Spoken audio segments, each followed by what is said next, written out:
What's going on, everybody? Captain RoBear crew here for Eternal Rime of the Frostmaiden, episode 5. Eve. We made it. We made it. Eve of the Eve. The Eve of Eves. New Year's Eve, Steve. I think everybody should go to the DMV tomorrow and have a good time. If you want, shits and giggles. If you want a pregame, crack open a couple of cold ones, take a cab to the DMV, sit there and watch the fireworks. The DMV tomorrow. It's end of the year, brother. There's all sorts of crazy shit going on. Go down to your. Really? Is this a thing? Well, yeah, last minute without penalty, people are re-renewing shit.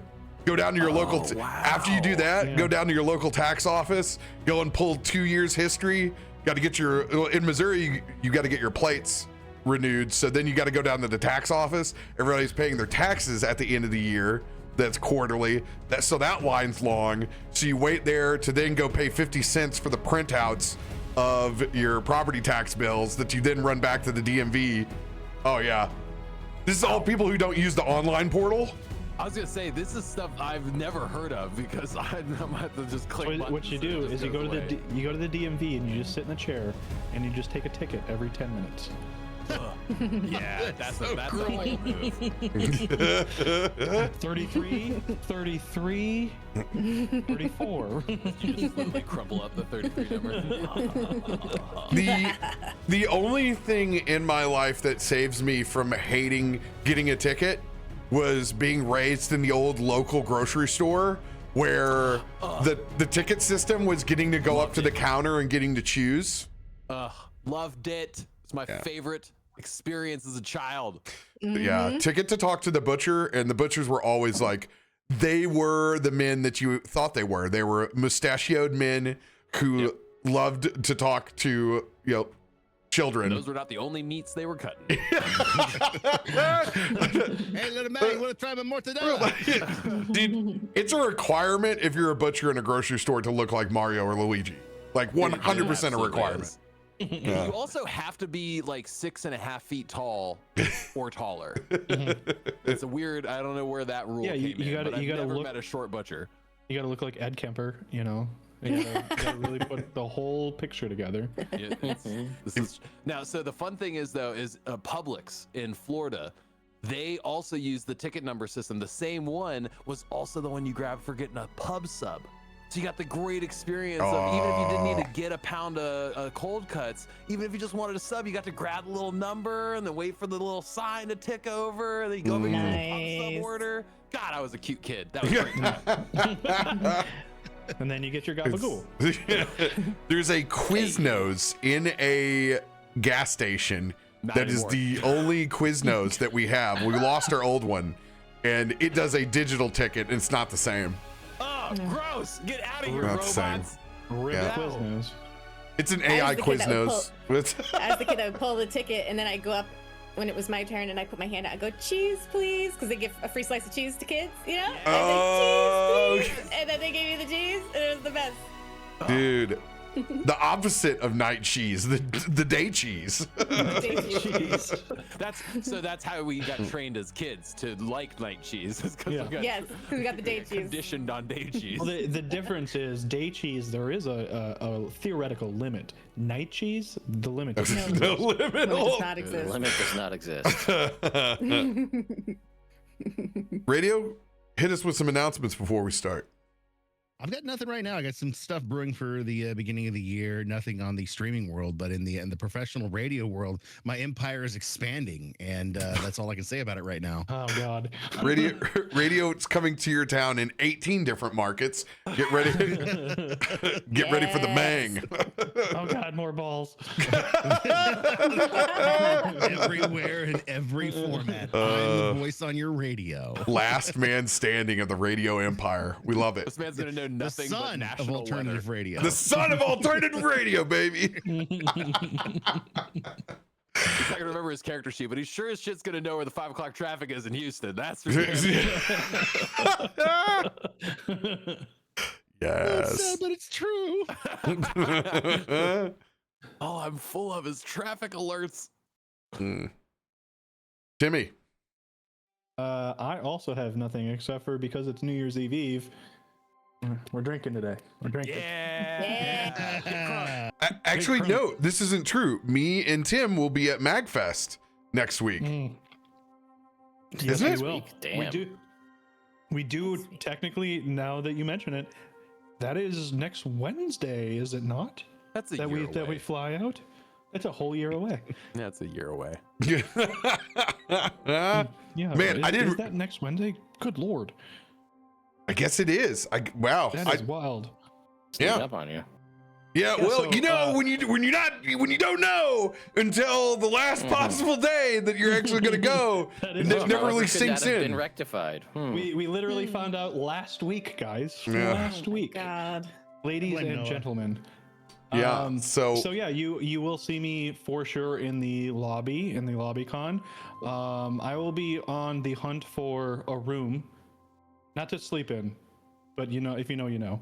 Wow. Yeah, I don't. That's triggering for me. it took Rob a minute. It took Rob a minute. I was like, what are you talking about? He's like, "You're sleeping with me." It's like some nights, some nights. So yeah. How do you feel about the WWE, Tim? That was dangerous, Ted. That was dangerous. Oh, it was dangerous. At MagFest next week. Well, that's me next, right? Yeah, don't have a whole lot going on. Just recorded a handful of videos. Put one out a little while ago because, you know, there's stuff that D&D Beyond's doing all the time people don't know about. Like, for example, they held a contest about a month ago to design your own feat, and if it did well enough and everybody liked it, it would get picked and they'd give you like a free custom jersey, one of their D&D jerseys. So I did a video just kind of reviewing the 3 feats that got picked. They were supposed to harness the essence of the Forgotten Realms. I don't know if that's what they did, but I talked about them. So that's in a video. You can go check that out. I wonder Tastes how like cinnamon people miss- horchata. Mhm. I wonder how many people mistook what they were asking for and just received feet pics. I mean, Ed Greenwood, am I right? Hey, that's the real luck of playing a halfling. That's right. But yeah, no, I'll be working on a variety of videos going into the new year here as I try to figure out what the I'll make one of those like, hey, it's gonna be 2026. Let's do a retrospective and talk about what we're gonna focus on in the next year. So, and then other than that, I'll be on this channel whenever we end up playing, depending on what games are running. So we'll go with that. This might be the last D&D on the channel. No, we'll play next week. We'll be playing next week. I think so. I hope so. We'll see. So, yeah, that's it for me. Nothing big. Excited for the year to be over. Goodbye, 2025. We are good riddance. I hope everybody has a great New Year's.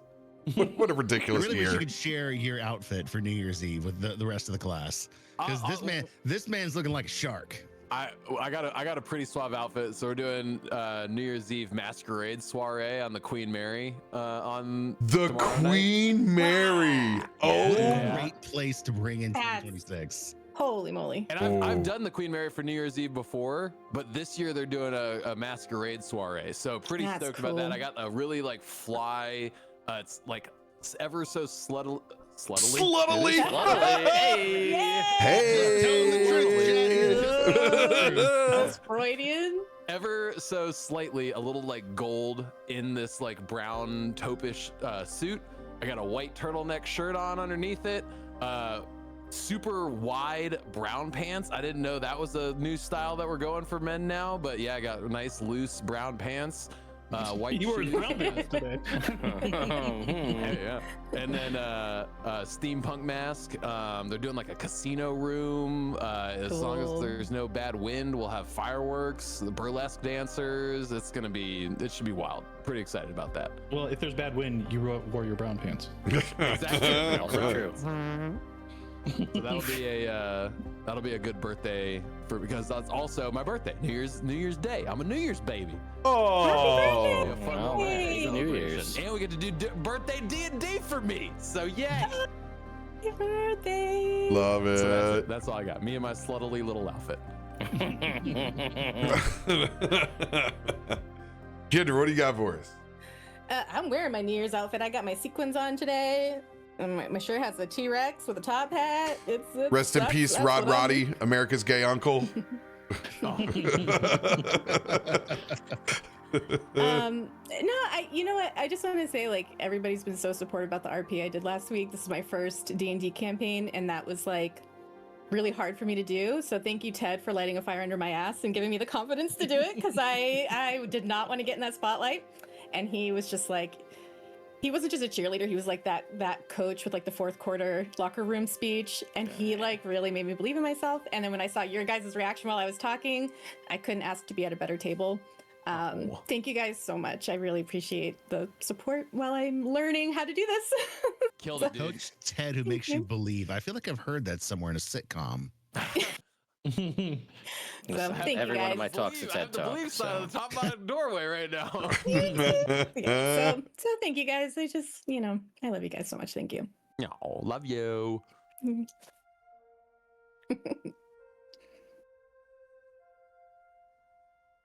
Rob? That's you. Did we lose him? Uh-oh. Oh, either that or he's cutting a really good fart and he's got the mic off. Yeah, he muted because he had to rip. Funny because I just farted and I was like, wait, did he smell mine somehow? Did it move over in the Hollywood Squares? I have to say, I have had nightmares that, like, with my noise canceling headset, that I've been like farting on stream and not knowing it. I've had with, like, I'm just like, Uh-oh. you guys would tell me, right? No. Yeah, totally. God damn it. After the third, we let you know. I take back everything I just said. You guys said. Worst table I've ever seen. Am I here? Yes, Yeah. you're here. Can you There he hear us? is. Yeah, I can hear you guys. Okay, we can hear you. Are we even real? My PC just restarted. Oh, That's fun. My second what? one, not my stream. All right, cool. So I guess, is this just a dangerous game we're playing until it eventually cuts out? Is that how this is working right now? We could play without him. You really can. There was We've a done it stream a few months ago where he just kind of walked away and we filled in the pieces. That's amazing. I It love was that. it was a breaking code stream. Yeah. Well, the good news is I have control of one of the instances of Foundry. So, yeah, over here, like we said, I'll be at MagFest. I'm gonna post the schedule. I'm on a shit ton of panels. I'm on a charity stream for whatever charity MagFest supports with the Goblins and Growlers. I got a full ass schedule. And yeah, so we're gonna rock that thing out. I will post it. So if anybody is in, well, it can't be in the DC area. You just have to. At this point, I've been one of the lucky ones on a lottery. I don't know how many months ago when It's when bad. it is very bad. But yeah, if you are already attending the MagFest, I will be there and having a great time. Let me tell you. So yeah, I might guest spot on a few, or just run in on a few panels and be like, "It's me." it's Bye. we need to pick up where we left off last session. You guys successfully pulling together to not only revive Varric from the dead, but pull yourself up by the bootstraps and vanquish that half-frozen beholder. We pick up with you guys now. We'll say several days later. Almost a week's time back at the Trouser Trout as Varric has needed substantial rest to come back from his current state.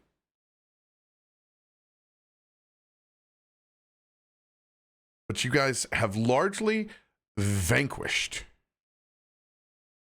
what was one of the rumored terrors in Bremen, making sure that the knucklehead trout have continued to flow and not disappear from this city. You guys have all leveled up to level 7. Have you guys leveled your character sheets? Because it's been a hot minute in here. Is everybody leveled up? I don't know how to do that. You tell me this now. Oh, Yeah. You know what? You just asked.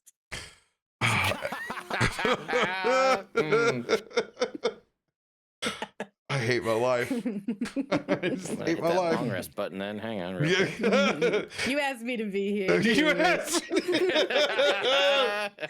Oh, well, the good news is it's you know what? You just get the You level love up. me? That's what. Yeah.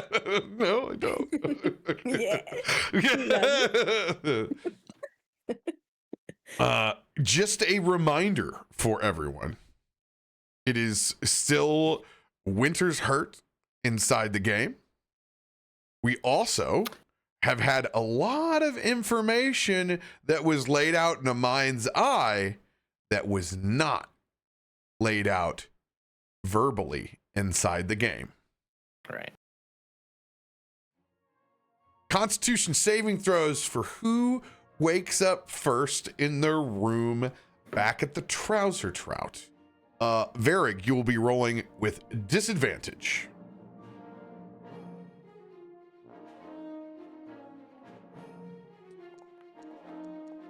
Wait, I'm sorry. What are we doing? Just Constitution saving Oh, throw. Constitution. Okay, thank you. And this does not involve cold. This is just waking up. So it's a straight up roll.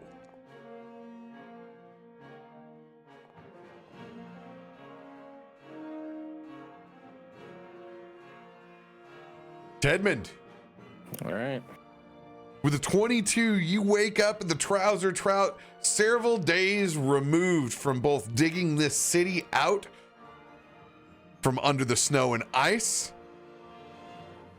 The beholder, half frozen, is now taxidermied and hung on the wreath above the hearth inside of the Trouser Trout.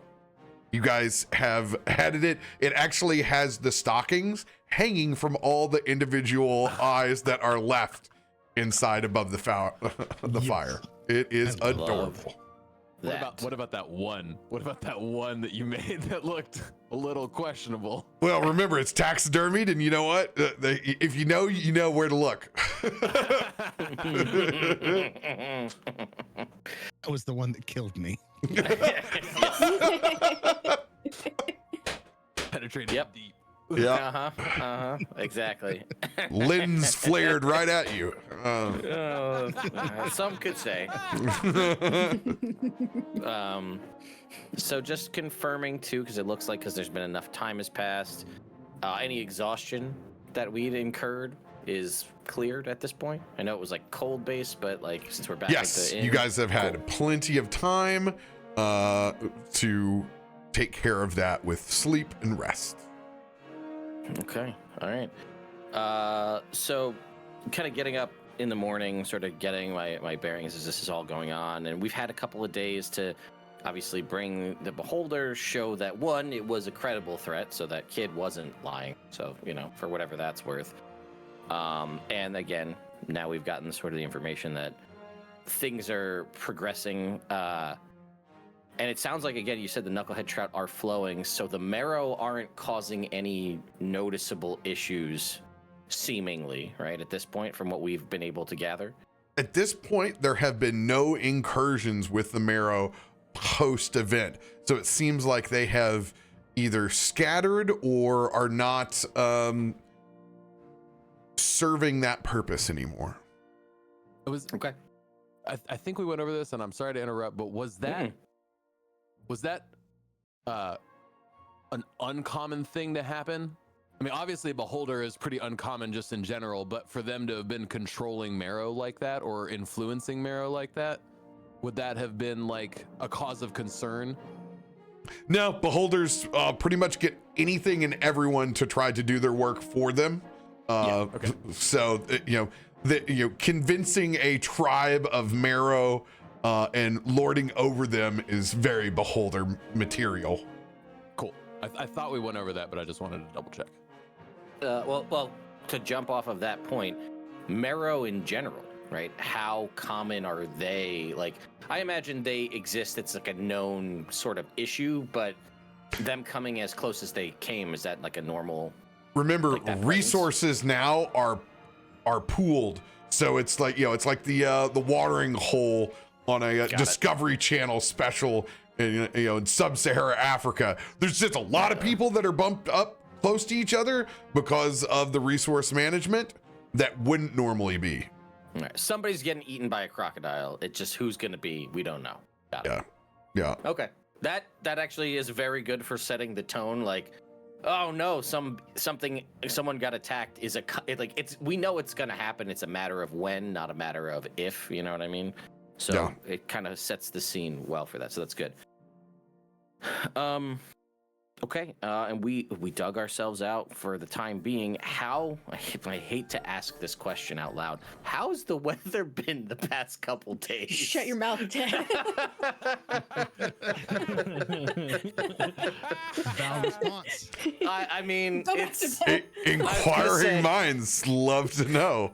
as somebody who's had no 2 consecutive days off in the past 2 weeks, I'd love to know what the weather's gonna be like. You enjoy getting shit on in and out of game, don't you? I don't really have a choice at this point. Something's gonna happen, and it isn't gonna be pretty. So please let me know. Get that Band-Aid off. Yep. Let's. Oh God. We're going to say that your magic sustained for multiple days inside the town while you guys rested. Yes. After all, we are on the screen of Bremen not completely snowed in right now. But let's make a roll for today, almost a week later. Jeez. What kind of roll is this again? Yeah, I think he does the roll. Oh, you do it. Great. Well, Please. first we make the roll to find out the Frostmaiden's form. Form. Yeah. Form and function. I think she's looking sluttily. Yep. Got her Please brown, elaborate wide on left pants on. what that looks like. Oh, you know exactly. Actually, he's on point because it's not her. It's not the the Alkin's kind of form. It's just Yeah, rocking a Maguma. Yeah. that's the Not. oral I know. All right. Sometimes, Definitely cold out there. sometimes I wake up and and the first thing that pops into my head is Maguma. It's the first thing that popped in mind too. Oh boy. Boy, oh boy. Oh, Well, boy. The cold DC today is 23. It's frigid, but it's manageable. It's like she hates us. It's everybody. I don't even know this bitch. Ah.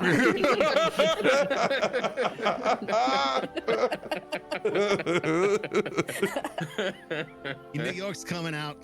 I mean, I don't know what you mean. Okay. All right, so that's.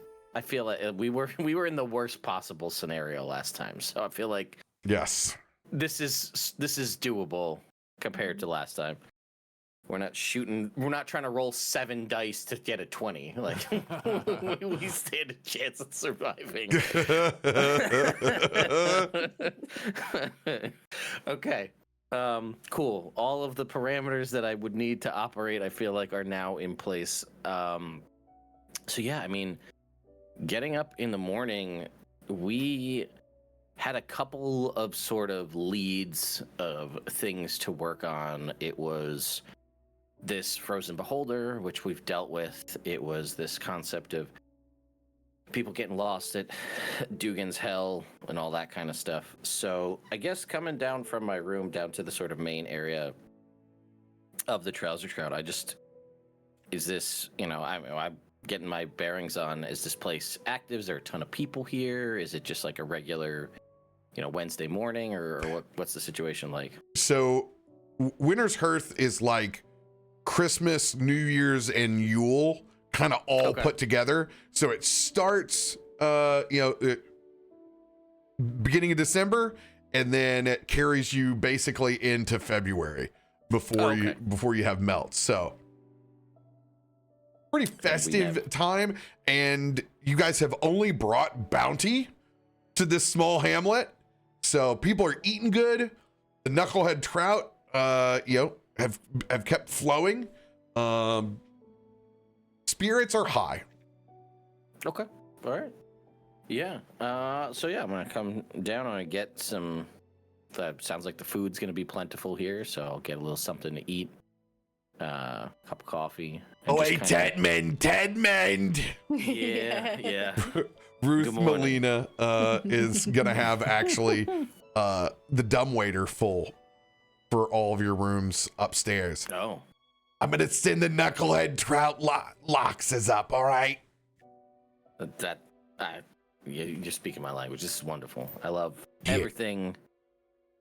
I got you the fatty side, just the way you like it, Tedman. Oh, you're too good to.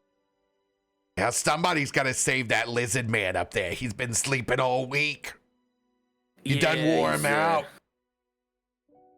Yeah, he got. Well, there's not really a lot of ways to put what happened to him, but we know his mouth sometimes writes some checks that he can't cash. He's a young one, but I like him. You got to take care of him, all right? Don't tell him I said that. Yeah, all right, I can take care of him.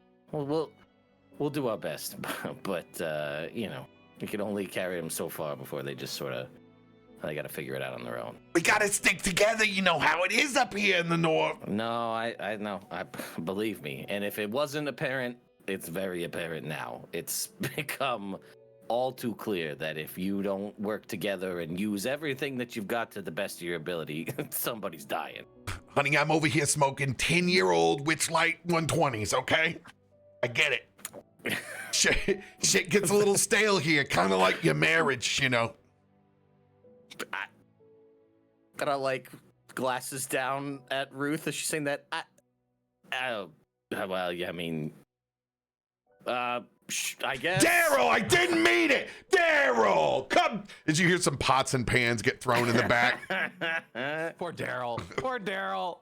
Yeah, He's Daryl. so I'll loyal. just hands up. Daryl, I don't know. I'm just. Anyway, locks, you said. That sounds wonderful. I wish the bagels were a little fresher. That's all I'm saying, but it is what it is. I'm doing my best over here. It's not like I'm water deep. Daryl, played by Tim McGraw in our animated special. He wasn't sure what Critical Role was or Dungeons and Dragons, but he's like, hey, I get it. It makes sense. Sign me up for that Daryl part. That's that sounds pretty good. Damn home, I can get in with that. So I look over at Daryl and I look at the barbecue stain on his white locks. t-shirt. I was gonna say barbecue stain on his white t-shirt. He's making fucking locks, but I don't know what the barbecue stain is there for. But I question if it is in fact barbecue as he's cutting up salmon or trout. But all right.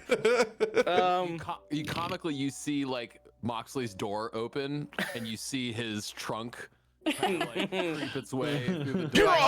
Dude, you're upstairs. Are you sleep creeping that trunk? That trunk is making its way. It smells. Well, I was gonna say, I imagine that I can very clearly see the scent trail that's making its way up the stairs for you to come float down the stairs with your trunk. 1950s cartoon where Moxley's body is just on the ground, but it's doing the worm and slowly his lifeless body towards the locks.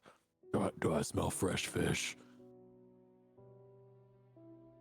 Yeah, we got. I think it was actually going to be coming up to your room, but I guess. Good God, how long is that thing? It's it can kind of change its length. Don't answer that. Don't answer that. Mainly is affected by the cold. Hey, Ain't we all? Anyway, You really dressed this place up here, Ruth. This is looking mighty festive in here. Honey, it's winter hurts. We gotta make your money sometime, all right? Spirits are high. Is there any are you doing any celebrations? Do we have any big town things coming up? Honey, the schedule comes out when the schedule comes out. She slams that clipboard down. I'm a one-woman team over here. Just wondering if we need to stay or if we should go now and come back in time. You're just trying to figure out. As long as you keep me with those cartons, which like 120s, everything will be fine. Yeah, I actually, I think I might have given you my last pack. Sounds like you need to go on a run now, Moxley, doesn't it? And he just kind of like pats himself over his body. Oh, reaches back, finds like a crumpled half, just like the soft cigarette pack doesn't have the flip top. It's just the soft, and it's just kind of folded. And he pulls out one, and it just snaps and falls. It's just this dried tobacco cigarette just kind of crumples in his hands. Oh yeah. Can I bum one? Persuasion check. Disadvantage. Disadvantage. Ruth seems to be the kind of lady who would take that and just shove it into a pipe and then smoke it because it's not even worth trying to re-roll. Disadvantage my -1 roll. What a dick. How about a 3? Honey, I'm not getting any younger. Okay. Okay. No worries. We'll get some. We got to do a run anyways. As he's provisions.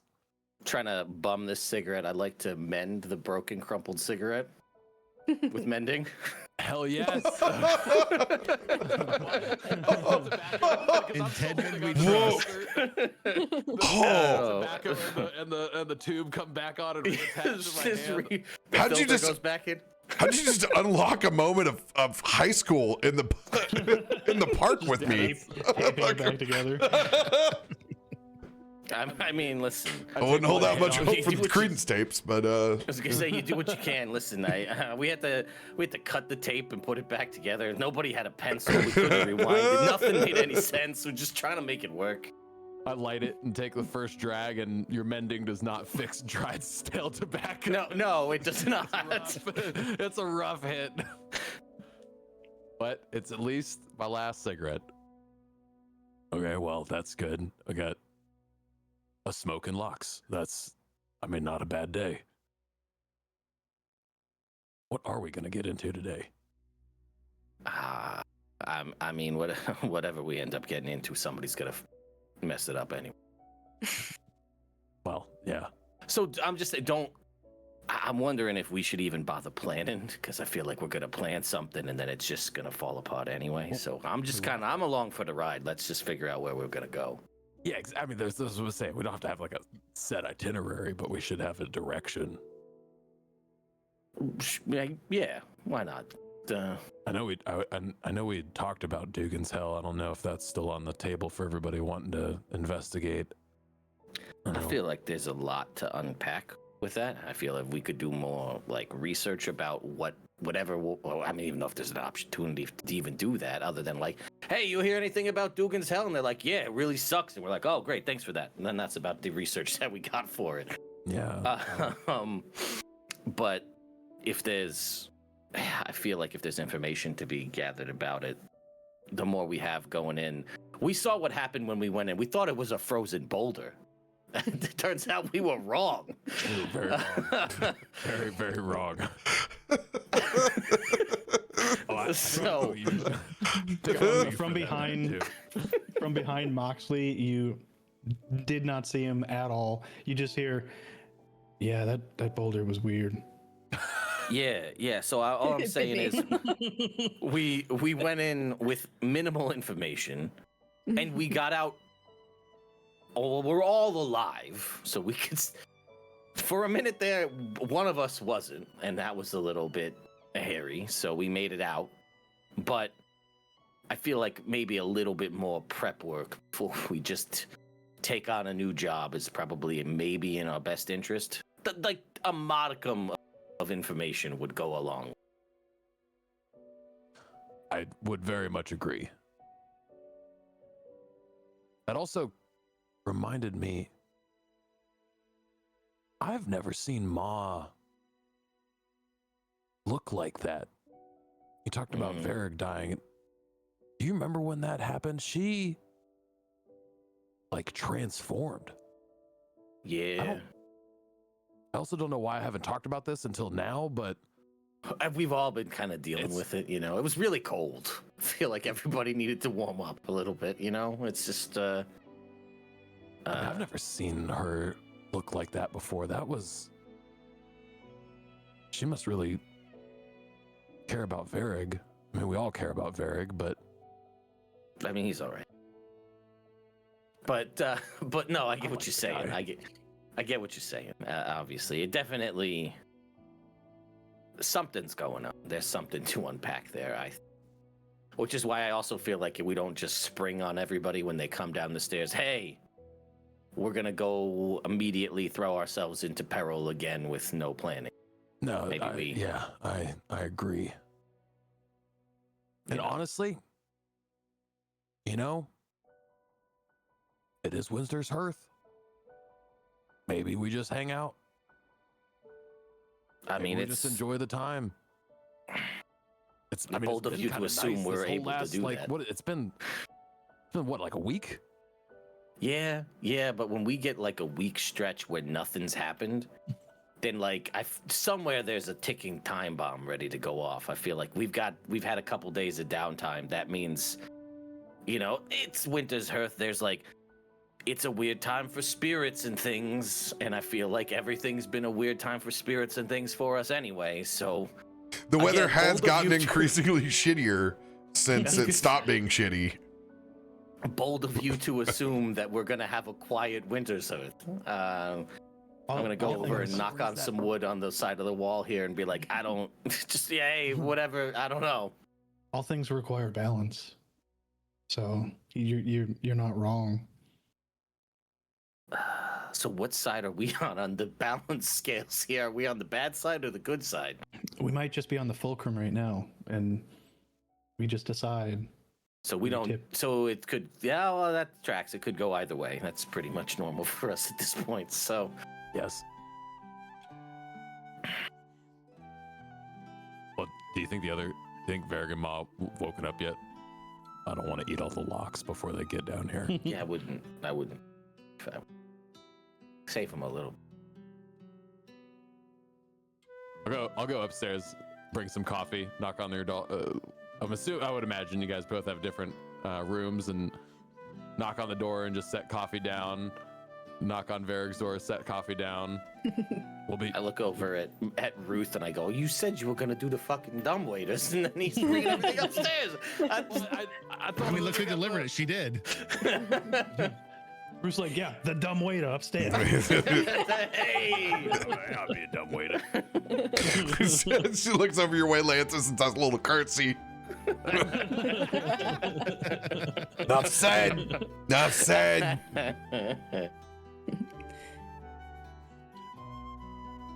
Just head back downstairs and wait to see if Varric and Ma show back up. Would it? Yeah. Would it behoove us to maybe ask around this town or venture to another to ask questions about the Grove? Yeah.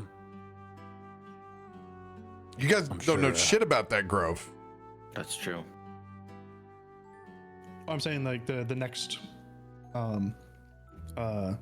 the next adventure that we're about to do, whatever it was called. I forgot what it was Dugan's called. Hell. Dugan's Hell. Sorry. Yeah, there were two other rumors that we heard. One about a champion druid and one about Dugan's Hell. Okay. I'm combining them. I'm okay with that.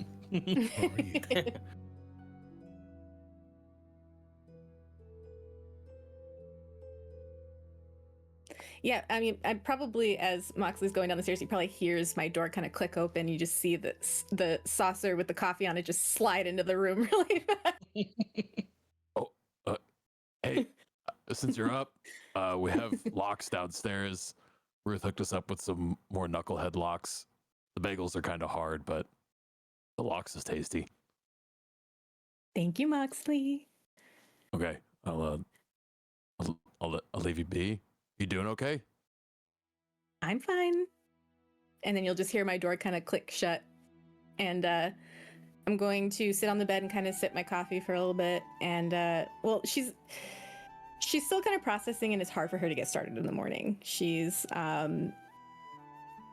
like, something has absolutely changed in her. Like, she felt something kind of unlock on the battlefield that day, and so she feels different. I mean, you brought somebody back from the dead, so I think everybody's. Yeah, she feels really different, and her connection to Saloon feels a lot different. So she's just kind of like in her own little world, but she's gonna just kind of collect her necklace of prayer beads off the windowsill and make her way over to Varig's room, and she's gonna see the coffee kind of sitting on the floor, and she's gonna give the door a little tap. Oh, shit. Tark has been on Varig watch to make sure that he's doing all right and to bring anything up. He's been sleeping over in the cuck chair over inside the room the entire week. Oh shit! Oh, breakfast. Hey ma. Hey. Good morning, Tark. I've been awake the whole time. What are you talking about? You look fresh as a daisy. How's he doing? You don't make me blush like that. He's doing fine. Be honest, it's getting a lot better since I aired it out. Oh, God. Stunk this place up about an hour ago. That's how I know he's doing good. Good. He'll be back up on his feet, I think, today. That's my boy. And I'm gonna hand Tark the coffee if Eric's still asleep. Here, you. I've been in here enough. I'll leave y'all be. I'm gonna go downstairs for a minute. Go get myself some coffee.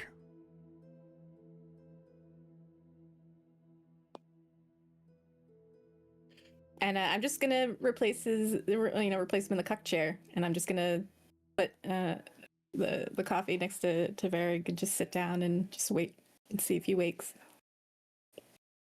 Varig hears the cup hit the table, and he just rolls his head over and looks at you. Thanks, Ma. Here he is. I've been trying to get out of this bed for 2 days, and I just haven't found the will or want. As he looks down, and Velisna is literally laying between his legs on the bed. Something about being catted and trying to get out of bed. I just don't want to piss her off. It's not about my healing. It's more about just her comfort. You're lucky. Omen's a traitor. He already went downstairs to get some fish. Well, he abandoned me. Velisna, like you, are definitely overly loyal to the ones you care about. Yeah.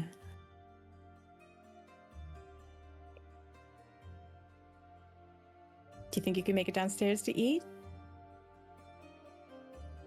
Really should get up. Yeah. He leans back the other direction and picks up this hand mirror from the bedside table and looks at his face. I guess I don't look too bad. The most beautiful boy I've ever seen. You always say that about everybody. All my boys are the most beautiful boys I've ever seen.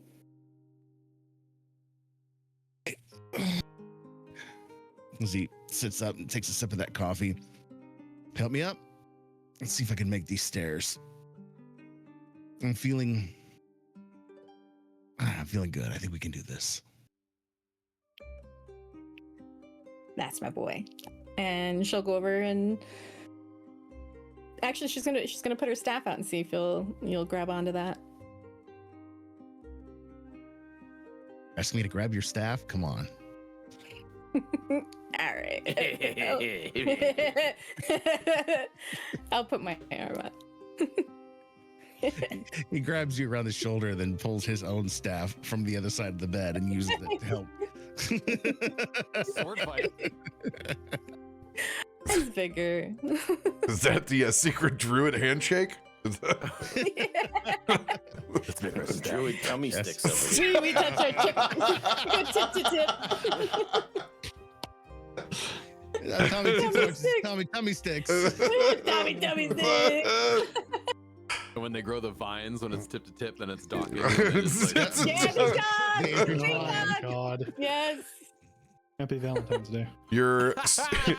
Your snow leopards see the opportunity to immediately leave, guarding each of your rooms, and are like, "Vroom." They are already romping down the hallway and down and out the door. You can hear Ruth say, "Shut the door! God, snow See, leopards I are know driving me that. crazy." What, you live in a barn over here? Sverig pushes himself out of bed, just looks at Ma and says, I next time I say that trying to find a beholder is going to be fun, just hit me with something hard, all right? Absolutely. Let's go see your brothers. Oh, God, don't laugh. It hurts when I laugh. Oh, Oh, look at that. There he is. Look at that big guy coming down the stairs, walking on his own. How you doing, champ? step by step, just, day by day. Look at that. We got some fresh locks for you. Scoot 2 bagels with locks over towards you as you're coming down the stairs. Say, as long as I spend in bed, I am beastly hungry. I bet. And get your energy back up. Azar is going to get up from meditating inside of the actual hearth and step forward. The prodigal son makes his way down these steps for the first time. Prodigal ass. Maybe next time go in a little more cautious and a little less zealous, fighting a death ray shooting beholder as he points to the thing on the wall. Next time you leave the bonfires to me. Deal. Oh, it hurts. Oh, he was just trying to save me. Leave him alone.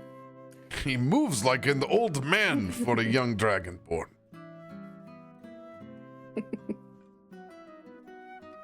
Now that everyone's gathered around the table, I'll go to each person and just say salty or sweet. And if you say sweet, I take a little bit of crushed peppermint and put it in your coffee. And if you say salty, I give you a single caper with your lock. Ooh. And so I'll use the chef's feet to give everybody temporary hit points. Nice. Which one is this again? I forget every time. Make it salty and buttery. And buttery? No butter. Buttery wasn't even an option. No, I need a little butter in my coffee. It is replenishing. Okay. Oh, there's plenty of butter over here, Barry. Come over here. Slide on down and get some of that. I'm sorry, how many 10 And- points was it? I'm putting it in the thing right Okay. now. Thank you. So everyone gets 11 temporary hit points. Woo! Let's go. Let's see.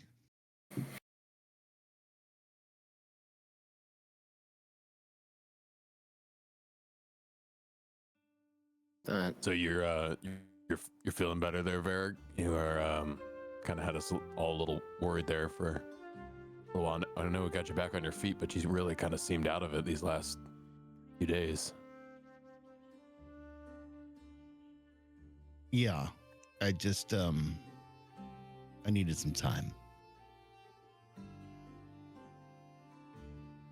So I don't think I've ever taken a hit like that, and let's just put it this way. After I left this plane, I didn't see Saloon like I thought I would. I was in a whole nether layer of hell. You went to hell? I don't know what it was. It was like this frozen world, but it was nothing but people like me, frozen in between, looking through the sheet of glass. It was just ice. I couldn't scream. I couldn't fight against it. I was paralyzed in ice.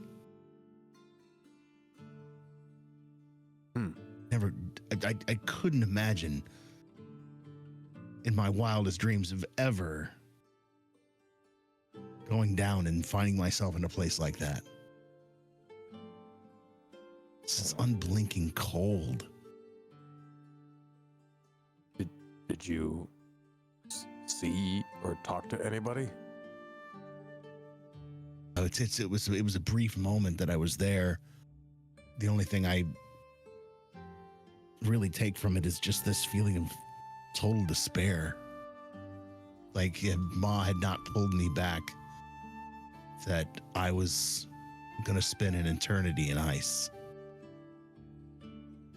And I'll tell you that right there really with my head, because I like the cold and I like the snow, but that feeling was, I guess despair is the only way to put it. There was no happiness, no hope, just frozen wasteland. So many souls like myself trapped with no reprieve, nowhere to go, held like trophies.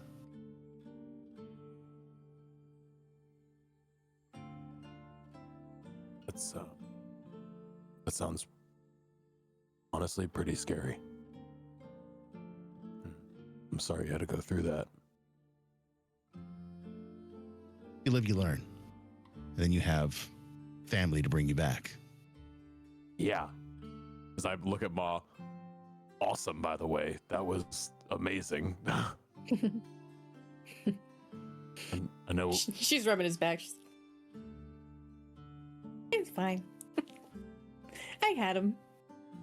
I'm pretty sure I said this, but in case I didn't, thank you. Thank you for always looking out for us. It's weird in this place, this Rime. It can feel very easy to be on your own, and I have not felt that way one bit since I've met any of you, but especially from you, Ma. So thank you. I appreciate that, but there's no need to thank me for just doing my job. That's turning into the beacon of light that I saw you become was more than doing your job for sure. Which that was also very impressive, by the way. Can you do that whenever you want? Was that? I have no idea what that was. I've never had that happen before.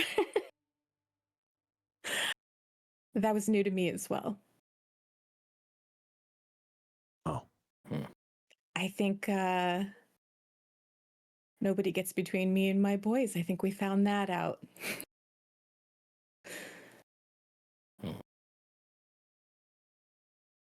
Well, here's to more adventures safely. I'll cheers my salty coffee. Or no, my sweet coffee. I got sweet coffee. I mean, you do Put the caper in the coffee. Put the caper in the coffee, you can. you do with what you want with each ingredient.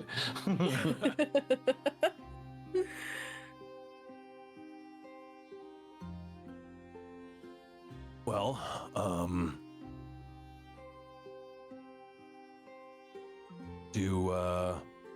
what do we feel like doing? Got Winter's Hearth going on. I bet you Ruth's gonna bring that a cappella jazz band back. That could be fun. Skip it out. Winter's Earth. I don't usually talk ill of things except for a cappella jazz. Thought the whole point of having jazz was for all the instruments. Acapella Acapella is like Maybe not that- jazz. Maybe that's the true jazz, because you're so jazz you can't even have an So- instrument. Johnny Wow. loves Music. jazz. I tried to Shattered think of, dreams. like the worst genre for Moxie, like that everybody else would hate, and I feel like acapella jazz. Yeah, you did a good job. It's acapella jazz, but all the melodies are from Rip and the Riptones, the folks that did all the songs for Weather Channel. Local Nates. You could have So, picked I mean, Stomp. You could have picked, Blue Man Group. Nope. Acapella jazz. So I mean, there's that. We could. I mean, I wouldn't be opposed to that. It could be fun. I would. I don't want to. No. Yeah. No. Just some caroling as an a cappella jazz quartet. We can send them Ooh. caroling. We can get them out of here. That is a great idea. That's true. Okay. Sounds like that's a bum idea. Plus, like, how are we going to get information with, Scatman Steve behind us? Right. Yeah. I know we're probably getting a little low on provisions. That's probably a to-do list item too.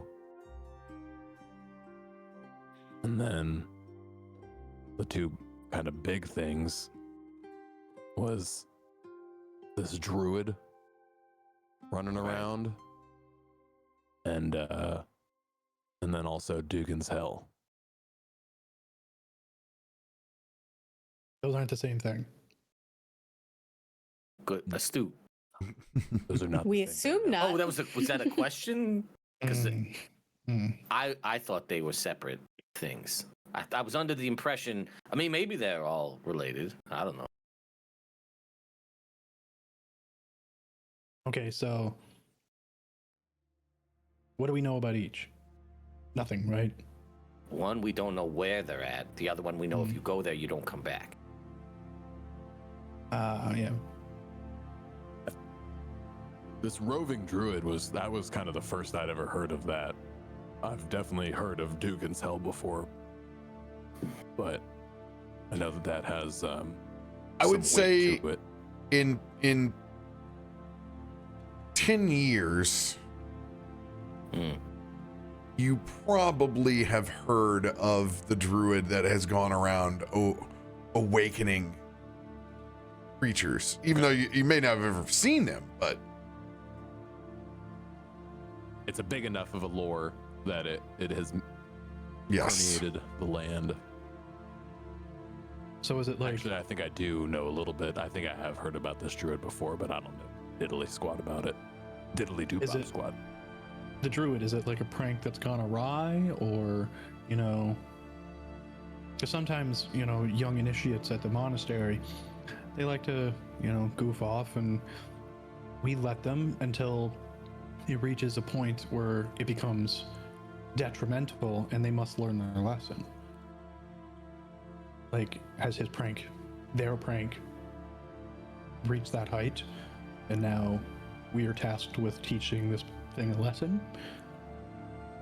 You see Malwyn looking incredulous at this idea. No.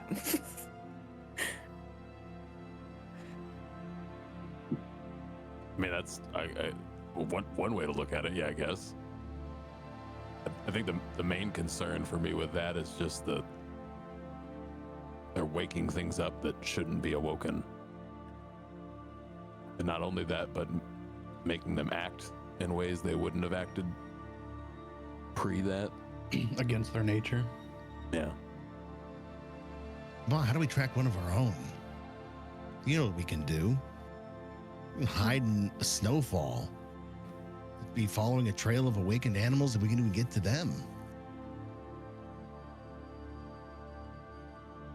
Over the course of the time that we've been back in town, has there been any new Dugan's Hell news? I know that one's like somewhat proximally close to us.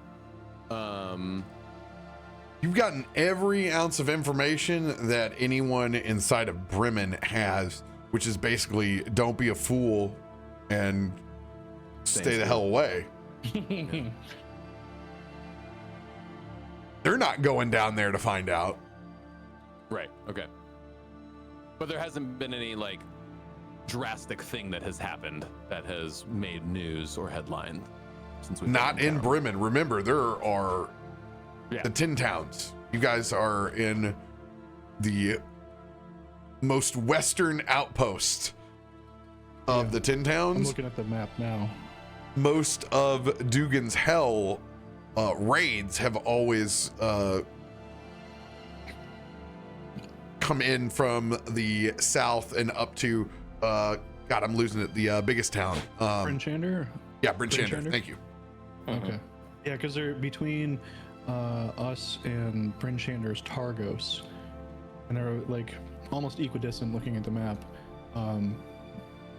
So like the next town over that would probably know things would be Targos, and then Brinchander. Well, I'll float this as an option. I'm running low on Witchlight 120s, and if we want to keep Ruth on our good side, she probably would be pretty happy if we did a little supply run. Sure, there got some other provisions we could stock up on. Maybe we I look out the window. It's not too snowy. Maybe we make a little trek, do a little supply run. Maybe see what rumors are floating around. Do you want to go all the way to Brinchander, or do you want to stop at Targos, see if it's there, and then if we need more, we go? Trying to remember if I have a connection for tobacco in Targos. Or was a squirrely fellow that used to live there? Was he a squirrel? No, No. but he Okay. kind of acted like one. Yeah. I've got some connections in Targos.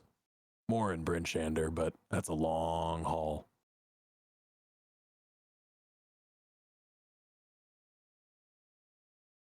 But Targos is on the way, so doesn't hurt to stop. That's assuming everybody's feeling up for moving. I know it'd take a couple days off, but seems like everybody's in good spirits now. Yes. Yeah. Kind of Ma mostly. Like, yeah, I'm concerned about Varrig, but Ma's been the one who has been most concerning to Moxley just because of the way she's been acting since coming back from that fight. Like, Varrig makes sense. He's just been beating the dirt. But Ma hasn't really been acting the same way. So my eyes kind of lay on you longest, waiting for a positive response of, yeah, you're feeling ready to move around. How about you roll an inside check? Yeah.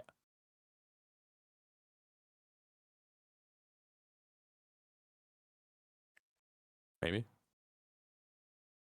Blur.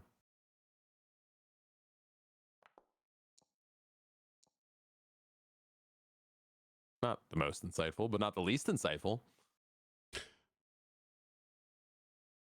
Mawin, with a 13, what is your baseline demeanor right now as the party has gathered? So you can definitely tell, Mawin is smiling and her face is soft, but her eyes are absolutely haunted. And the way she speaks is different. She's definitely not her usual flighty, super happy self. She's Baseline. Don't give them all the cards. Just a baseline. Well, they can see how she's talking. So I'm just, yeah. So yeah, you're feeling good. I know you've been If little- Varric feels up to the trip, I'm ready to go with you.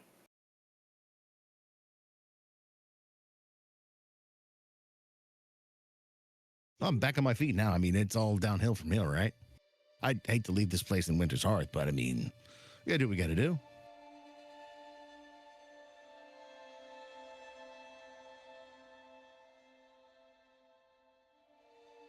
All right.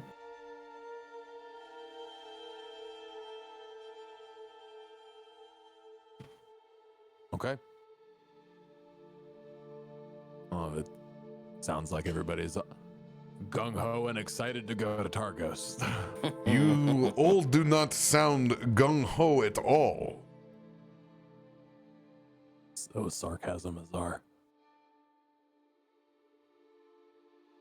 No, it is not my suit.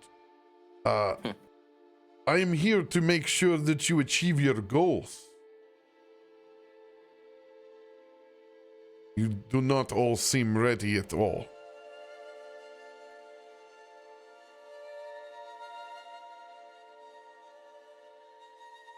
Things got interesting out there. Dire. Sometimes these things take time.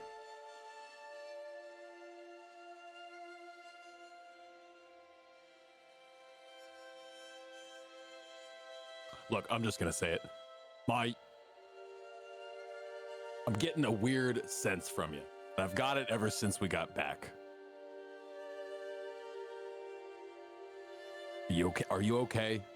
I've asked you probably every day since we've gotten back, and you've said that you're fine, but something is off. Something happened?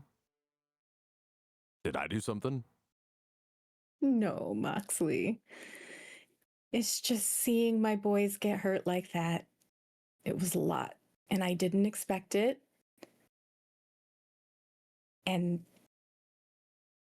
that was something I wasn't prepared for, and I will never leave this inn unprepared again.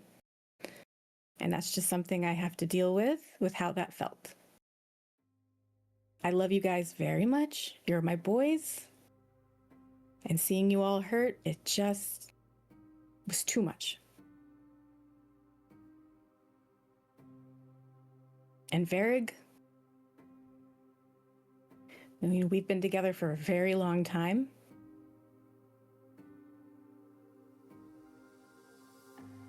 Losing him is the hardest thing. I can't do that again.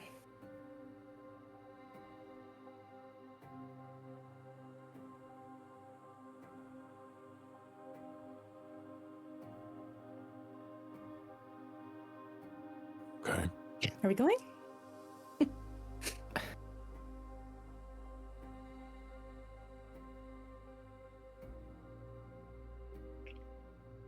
Now I feel like we're maybe going unprepared now. Every time we leave, something happens, but I'm ready now.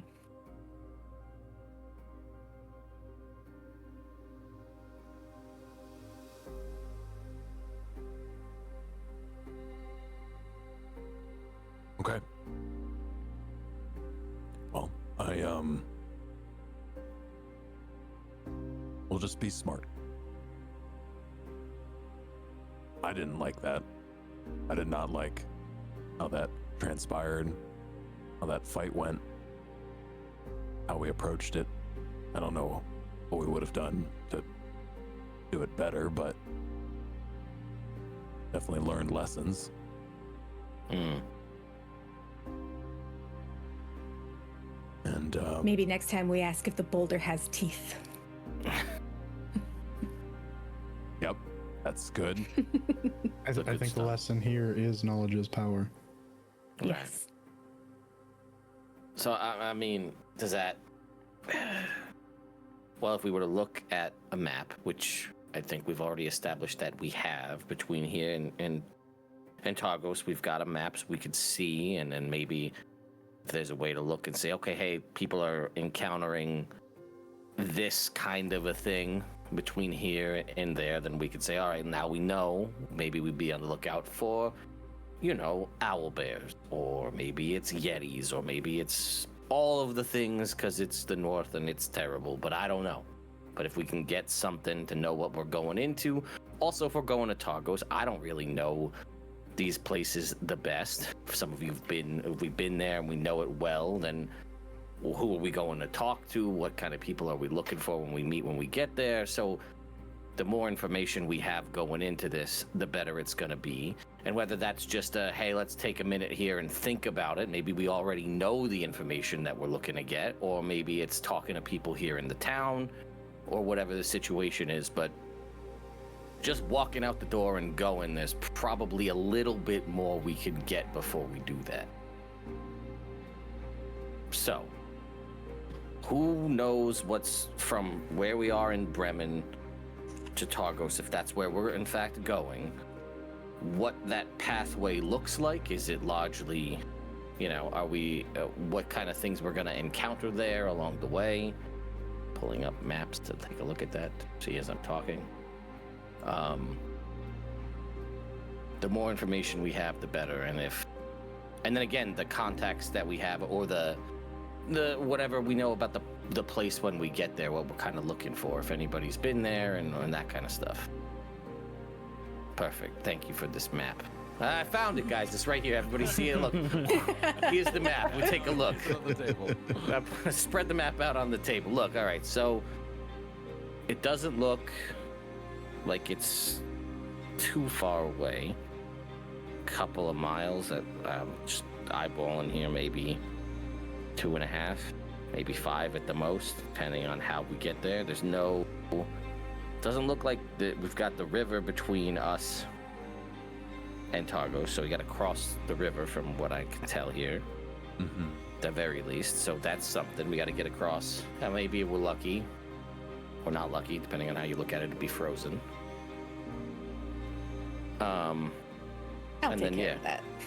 All right. Well, I'm just saying. So things to consider. It could be a trek over open water, or it could be a trek over frozen water. So that's something. And then what kind of things? It doesn't look. There's not like a lot of tree cover, so not going to be going through like dense forests from the looks of it. I can only circle around. We need information. Does anybody have any information about this stuff that we can? I've been to Targos. Okay, so there you go. What do you got? I'm familiar with the route. It's not too bad. The chap I know that used to live in Targos, Chuck. I don't know if he's still there. He normally has a good connection. That's who I would pick up Witchlight 120s from most recently, bringing him to Bremen. He might still be there. All right. It's a pretty similar town to Bremen, though, size-wise.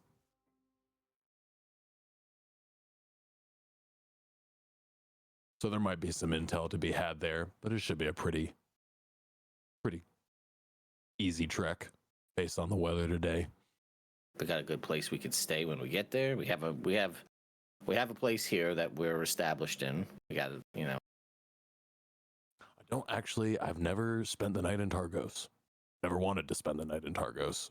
It's always been a pass-through town for me, but I know there is an inn. Okay. See, these are the kind of things that we should have before we set out, because it's like if we get there and we get snowed in, are we like setting up a space in the middle of town square, or do we have a place to go? It's all, the more information we have, the better. Above table, a lot of that was just made up. I don't know. I'm running with it too. I'm just pushing you to keep making shit up. And That's the game. Exactly. I don't know if you've ever played this game called Dungeons and Dragons before. It's kind of made up. Are you trying to tell me that Chuck isn't canon? No, I mean, Is that what you're trying to tell me? Because he is. Chuckthin is Don't his worry. actual name. Don't- But he always wants to go by Chuck. Chuck is as canon as the trouser shot, my friend. Tarkanen and Chuck Chuckathan.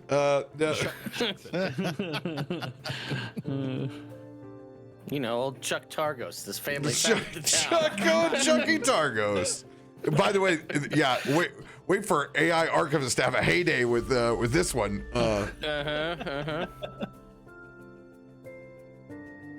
My main point is like I don't know what the actual route is timeline wise, but I know Just a reminder, you can always ask me, what do I know about X? And we have dice, we make rolls, we got all sorts of tools at our hand. I was just trying to be the avenue to have people make the rolls. I was trying to just set them up for you guys to knock them down for me, and we just kept circling back around. But it's fine. It all works out.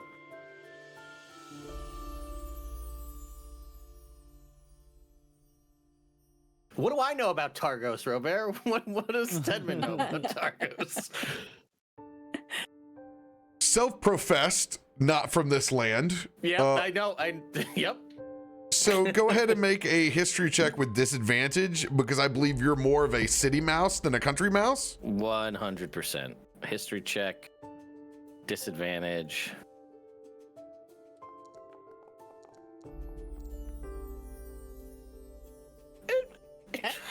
That's not too bad. The 17, 12 and a 13. 17.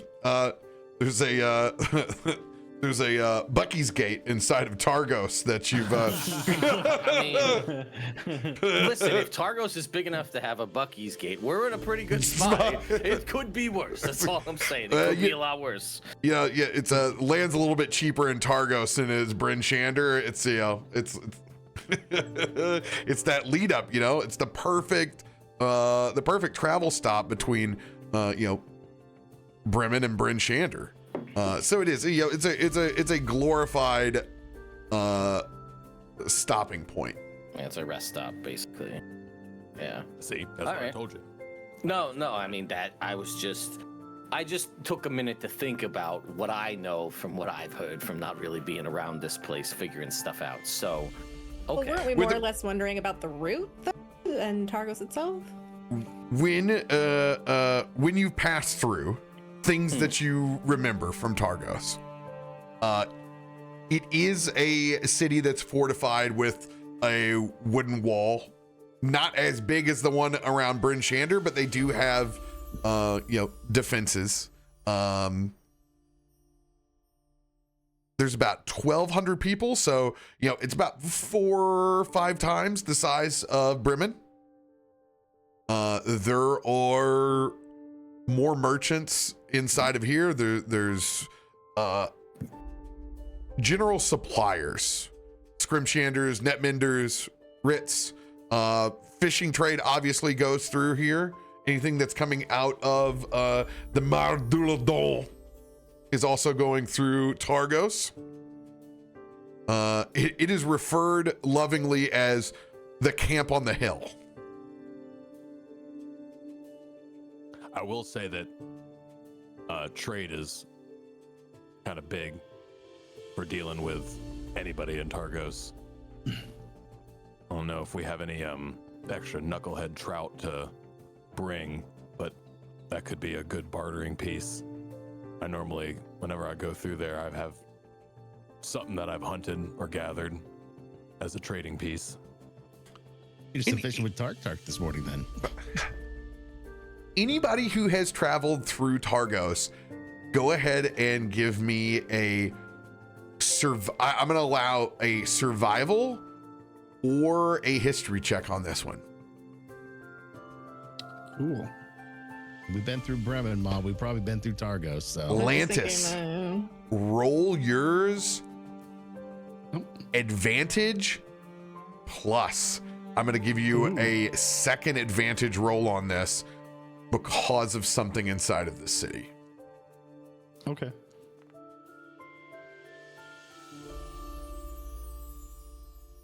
And then Unmat.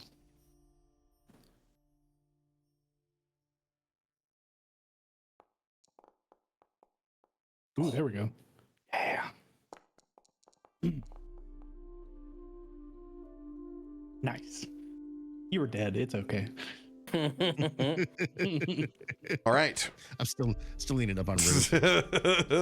Lantis, unnatural 20. Oh, shit.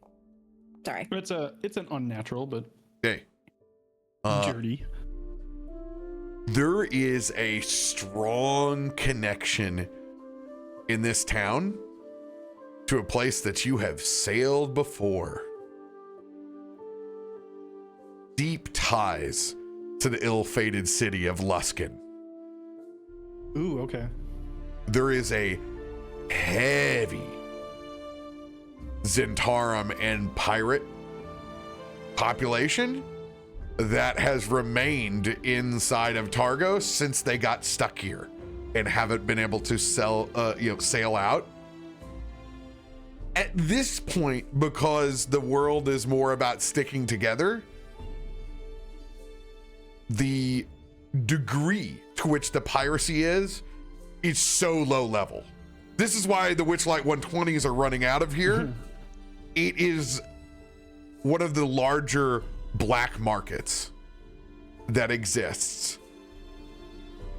And largely, if you're looking to get that taste of the old world, that is what they deal in now. Chuck then is so a pirate. Just a squirrely little rope swinging pirate. So yeah, with your background, you have the connection feat to those sailors and to the underworld of which is there. So when I was tasked with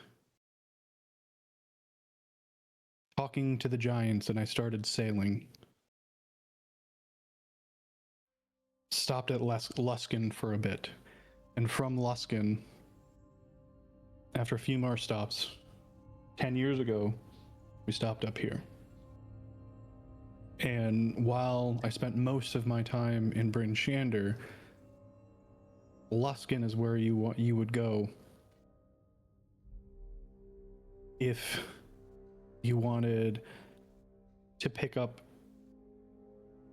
miscellaneous goods that you couldn't find in Bryn Shander for whatever legal reasons at the time before the Rime happened. I'm willing to bet, it's been years since I've been to Targos, but I'm willing to bet that those same shady individuals are there. Okay. It doesn't sound safe necessarily, but does sound like a good lead. I mean, piracy is never truly safe, but sometimes you resort to it.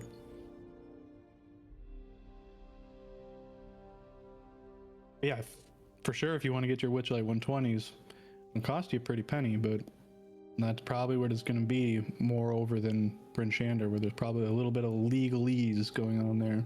Are you telling me that Chuck is a pirate? I will not put a label on an individual before they do themselves. He's always kind of giving me piratey vibes. Real sway. Is it the eye patch? Is that what does it for you? Nope, no eye patch. Because he doesn't actually need it. Though. He doesn't actually need the eye patch. He flips it up to once in a while. That just seems silly. He's a very vain individual. Okay, well, this sounds more promising for all which ways. And also, they love to gossip. Pirates love to gossip. Love that. And so do the Zentarum, which are also there.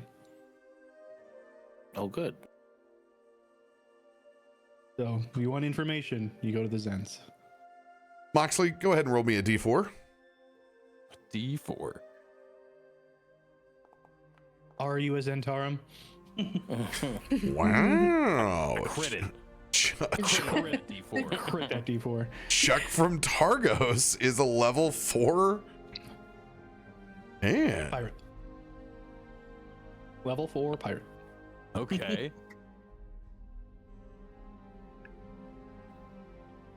Do you know where Chuck is?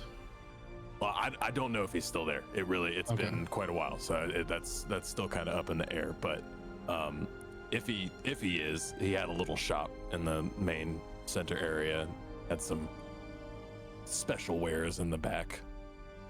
He's a big fan of he likes animal pelts. It's his main thing. That was the main trade for him. I think it's because he was so thin that he just needed more fur. He liked to wear fur coats. Got it. Yeah. All right. Well, I don't know if I ever saw him with a coat. Weird. But just to recap, just to make sure we're all on the same page. So we're going to Targos. We want to get information. And which lights? Should we do supply run? Is goal number 1? Information goal number 2? But isn't Of the information that we want to get. supplies? What was that? Isn't information a supply? That's a fair point. But of the information we want to get, we try, is Dugan's Hell our primary piece of information we want to get, or do we want to get more info on the druid? I think what Moxley is trying to garner from you all. What are your ultimate goals these days? When you conjured me long ago in that roadside shack to bring warmth so you would not freeze that night, your goals were set on leaving here. It has been 10 long years for you. There are nothing short of problems that run all through Icewind Dale. You cannot solve all of them. You will all perish if you try. Is leaving this place still your ultimate goal?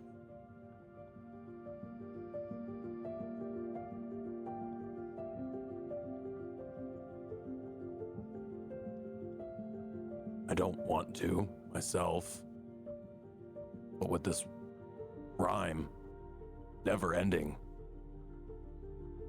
seems like the only option. No Unless one there's a way said that you had to leave.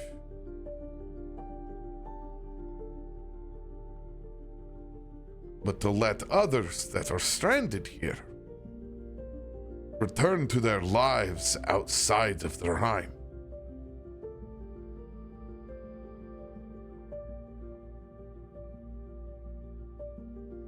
Have you all become snowblind?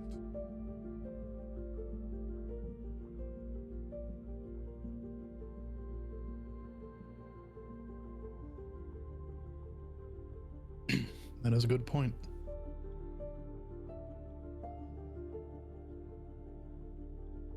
He's not wrong. I mean, hell, we set out to try and find a way to save the Grove. All we've been doing is chasing our tails and running after beholders and druids, and now Dugan's Hell. What in the hell are we trying to do?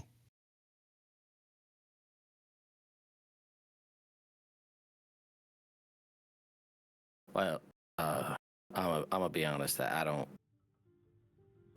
don't think leaving is really what I'm. What I really.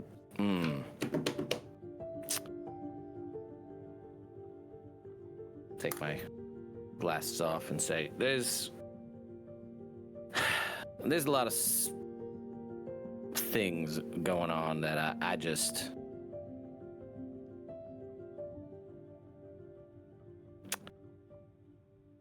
I mean, ultimately, I would like to just get rid of the Rime. If I could do that as a thing, would be the ideal thing I would love to do, realistically.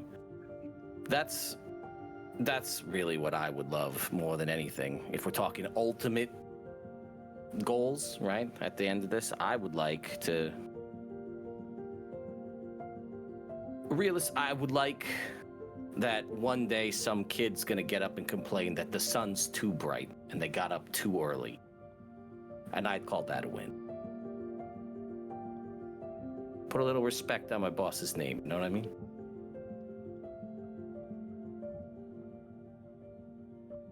Johnny Torches. Johnny Torches. Yeah, exactly. So I mean, if that's going to Tagos and dealing with Tagos over there, if that's going to wherever Dugan's hell, ultimately that's where I want to be. I remember what it was like before, and I would love to get back to that point. And if I can help whatever cog I am in that great machine to make that happen, that's where I'm at. But I realize that is up here, and we got many subtle levels in between before we get there. Ending the rhyme is the only way we all get what we want. Those who want to leave can leave. We save our grove. We save everybody. How do we get there?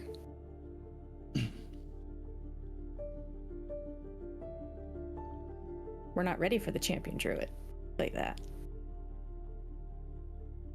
We ain't even ready for a half frozen bold. We weren't ready for half of a I mean, that wasn't even full strength. That was half frozen. That's half a boulder, yeah. I do know much more about beholders today than I did 5 days ago. The anti-magic cone is dangerous. I would not advise us to do what we did. Had I known, I have never fought a beholder, though. Yeah, they can just go where they want. Not cool. I am glad it was half frozen. We would certainly have died if it was a full beholder. Well, I'm sorry, Barry. We would all died. Right. Mm-hmm. I don't know if we've ever talked about this as a group before, but I didn't know that you guys were actually interested in trying to end the rhyme. Yeah, I think we've been here for so long and we wake up every day. Kind of repeats itself that we forget that something brought each of one of us here. And by happenstance, we are all trapped here at the same time. Something removed the choice for us to leave. I think we kind of forget that because we're just surviving. We're going about our lives trying to make each day make it to the next day. And to be honest, everybody here every day is like the rhyme. You know, it's like it's right. Yeah, it's like the general feeling, but like the concentrated, like, can we do something about that? How are you gonna do it? Who's gonna do it? And the last people that tried all died. The strongest heroes that Icewind Dale knew since Driz and his party left died trying to stop it. I just don't know if I've ever heard Tedman say that out loud. And so that really kind of resonated with Moxie for him to vocalize that that's what he actually wants to do. And I think that is what I was more getting at is like, You never asked. It's fine. well, it's fine. It's all good. I mean, It's a very lofty Too busy goal. surviving. That's exactly. I mean, that's exactly the goal that I have, though. Well, that's, hey, fate. Look at Hey. But and I agree. How we get there, very unknown. I mean, like last time we walked out, we couldn't even almost get out of the inn. Was a challenge. Going to work was difficult. The commute was the problem, and now we're trying to. We didn't even get to work. Was my point. Ted, I'm sorry, I didn't realize just how triggering this campaign could be for yeah, you. You son of a bitch. You can't escape winter. I mean, it's just a lot of therapy for me in a lot of different ways and a lot of Ted's working through some stuff. I'm working through a lot of stuff in these games. That's why RoBear signed me up for 3 games. This is like therapy. I get therapy 3 times a week for different aspects of my personality. It's great. You go into work, you roll that D4, and you go, "That bitch is back." It's like, yeah, pretty much. But really, I also want this rhyme to end. I don't know how to do it. I don't think anybody knows how to do it. But is that what we are all on board for? Yes. Yes. Hell yes. Varric, I need a verbal confirmation. Just thinking of a way, I mean, punching holes in this rhyme. Maybe if we give people a chance to get out of here, then maybe it weakens. Maybe if she can't collect souls like she tried to collect me, things start to break. If we couldn't get out, I don't know how we'll get them out. That's the question. How do we start, you know how rats live? Dig a hole under a wall, find yourself some more food. What if we start finding ways to get out of this rhyme? Not for us, but for the people in Bremen, the people in Brenshander. Let them get a chance to get out of this hell. And maybe then it'll start to break. I think the problem is these people don't want to leave, right? These are people there. They chose to live here before the rhyme, which is like, that's already, you're putting life on hard mode. You came up here, you're having a hard time doing this, and then it got worse, and they're still sticking it out, and they're still getting up and they're living every day, which is, a testament to them. But anyone on a ship that was from the 10 towns would not stop bragging about it. So I feel like, the little things we do here, getting food, helping people out, that's sustaining, that's existing, that's not winning. Yes.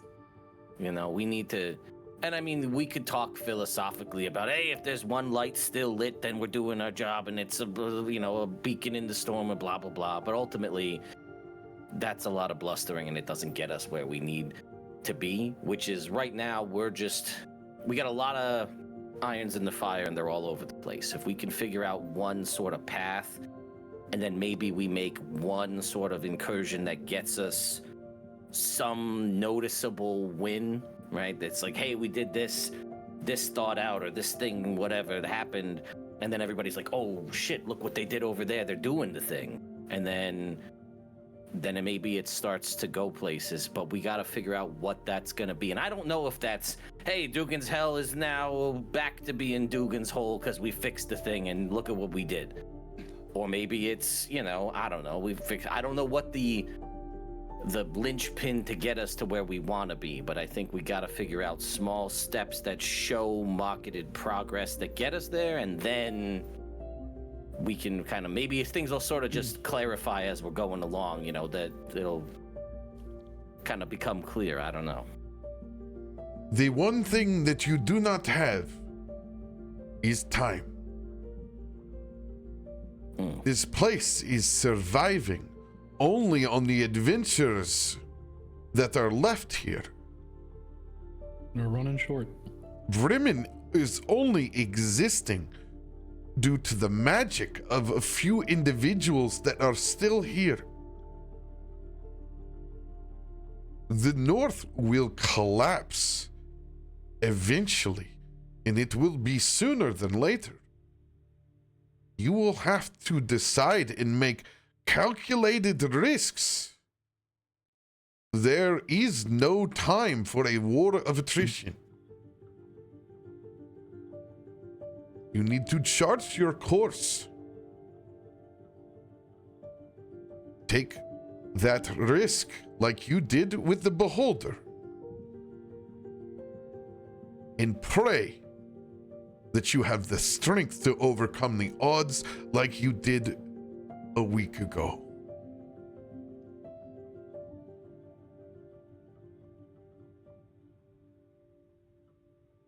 I'm curious, thinking about it, if anyone's experienced what Varric has, if there's anyone else that has come back, and we can get information about that. If that can be the thread we start pulling. Finding out where he went, you mean? Mm-hmm. The maiden has to have a food source. I think we, in a very unfortunate way, found out what it was. See, that's what I'm talking about. Are you saying she tried to eat my boy? No, I'm saying she had me and a bunch of other people. But maybe Called it a that's food source. maybe that's how she makes the winter keep getting colder. Maybe that's why it's getting worse every single freaking storm that comes through the north. Maybe she's killing more people and she's powered off of that. Maybe we take the people out of the equation, the storm dries up, and we get some of that sun you're talking about. If her food source doesn't want to leave, maybe we take what she currently has. Wish I could tell you exactly where I was, but like I said, it was like That's- looking through a sheet of ice.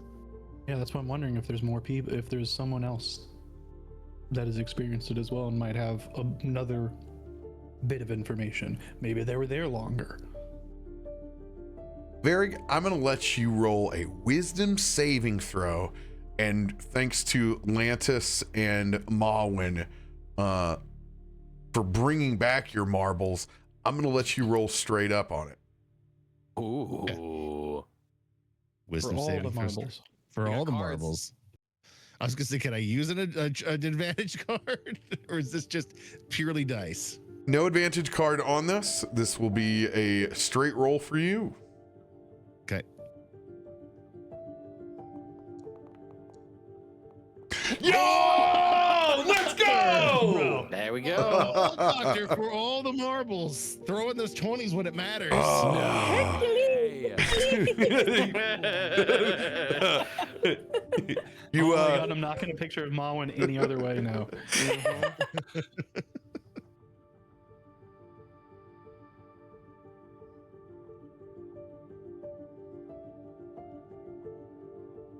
it's taken a bit through your kind of rehabilitation of everything coming back to your body. There's even been times when Mawin has taken you out over to the stream just to let you turn back into a knucklehead trout for a little bit and just not have to worry about your human brain for a minute. There's something about tapping back into the primal again in both of your druidic cases that's centering and like coming back to home. You've been piecing memories back between yourself and your primal forms. There's been a lot of haze and malaise in your brain. But it's that moment that clicks during this conversation, and it's like opening up a door and looking through and focusing.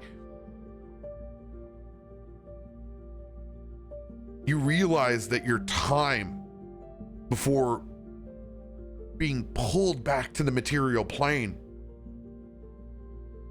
it was your soul frozen in that ice. And you remember looking out and seeing all the other ice sculptures. But that light that brought you back was far gone from the rest of them. You know without a doubt that the Frostmaiden is tending to her garden. And in your heart of hearts, you don't think that she's done, until every living, hot-blooded soul here becomes an ornament in that garden. There is a sense of revenge and vitriol that you felt in that place that's beyond the balance of nature that you know to be. It is the pure existence of one of the seasons getting purely out of control. This is the result of those scales tipping and never balancing out again. There will be only extreme pain and suffering far beyond the 10 towns in the north if this persists. This is just the epicenter.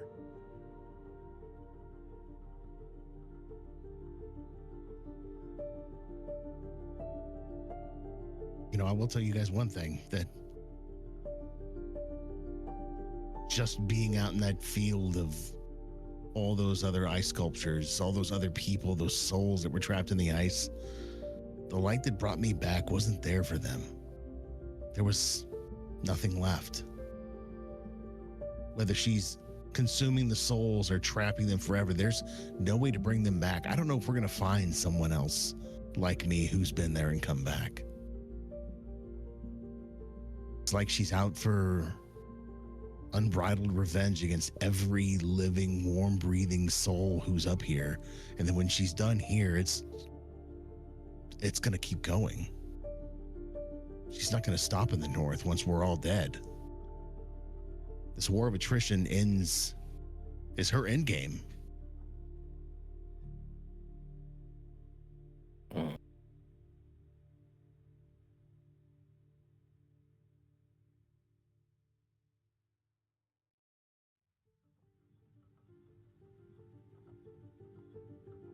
So we don't find a way to reunite. We don't find a way to put some balance back into all this, then we might as well just dig ourselves our graves now and lay in them. At this point, I think our resolution is to find a way to end this, and help as many people get out of here as they can that want to leave.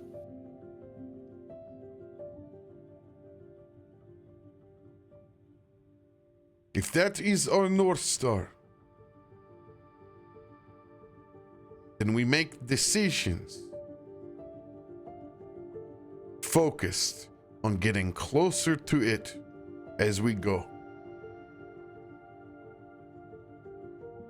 We do not know if Dugan's hell is a greater tie to the maiden or not.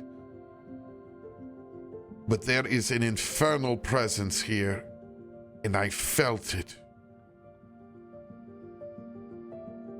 Before we ventured out to the half-frozen beholder, I felt their presence. We are not only dealing with the Frostmaiden here. I felt the presence of the trickster Mephistocles.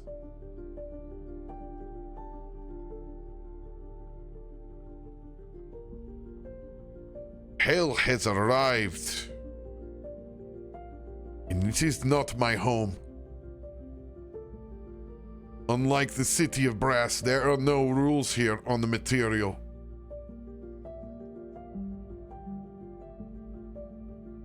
They are surely taking advantage of these people. Maybe hell is exactly what we need. Be careful what you wish for, Moxley. I know, but which layer? Because we are in one of them right now.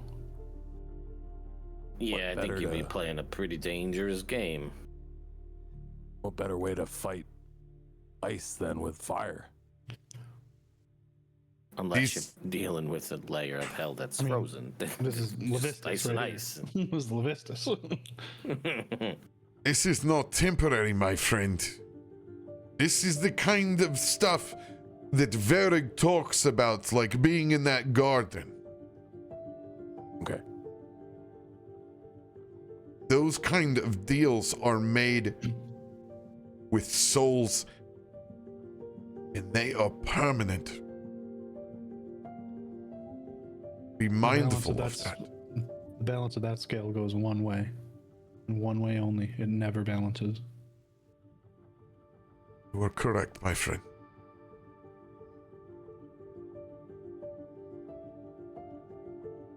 So how do we be the force that tips the scale back into balance? If we've got hell and ice on one side of the scale and us on the other, how do we even it out?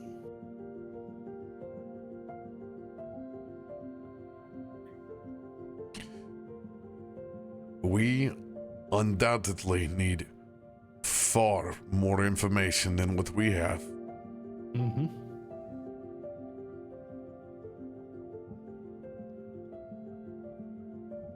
What better way to get it than a different town?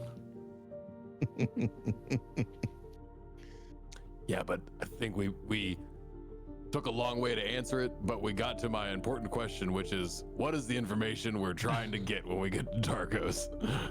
We just now have a overall priority, umbrella priority. We have our immediate priorities and a very encompassing priority.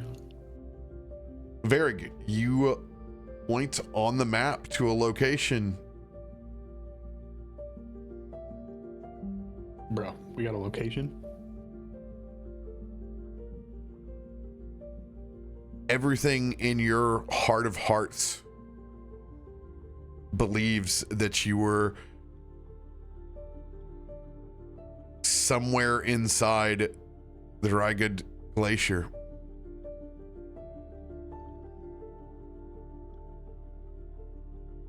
I had to bet gold to silver. I had to been somewhere in here.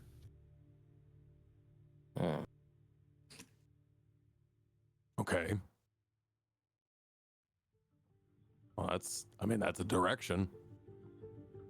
More than we have to go on anything else. A hell of a lot of land between here and there.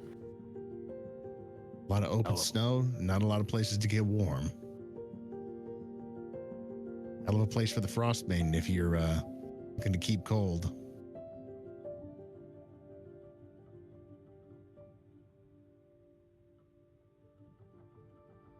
Okay.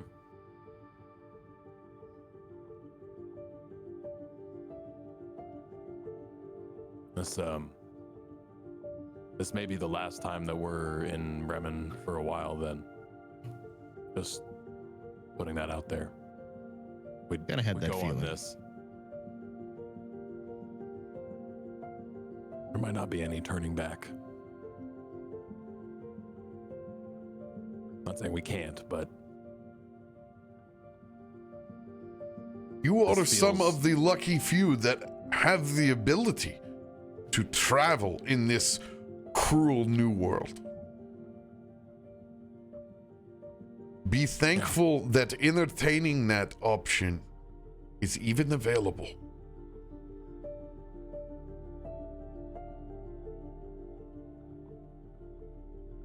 No doubt traversing this place will require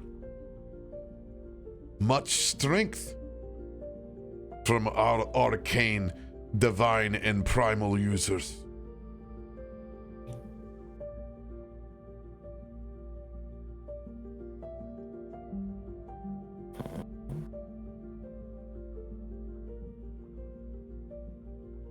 okay. Well, I'll go load up some supplies, see what I can scrounge up, and then we'll head out for Targos. Oh, thank God, honey. You're gonna go and get me some witch lights finally? I thought you were gonna sit here and take breakfast all the way into lunch and lunch all the way into dinner. It didn't sound like your ass was moving anytime soon. Thank God. Daryl, what do you got on your list? Going down the Tagos. Yes, Ruth. Get you your smokes. Oh, I got a long list, honey. It doesn't begin and end with smokes. Let me tell you that. But we are gonna need something to trade with, and I know that the knucklehead trout have been kind of booming these last couple of days. You goddamn right it is. We got a whole wagon's load here, smoked all ready to go. That's my gal. You know Ruth don't play. And a wagon, that's even better than walking. No, I'm pretty sure we have to push the wagon. Yeah, the wagon's not for us. How you gonna get the trout down there? Of course the wagon's for you. I mean, to ride in.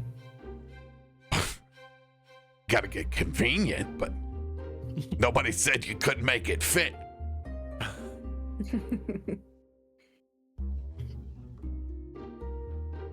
Okay. Well, that's good. That's goods to run with.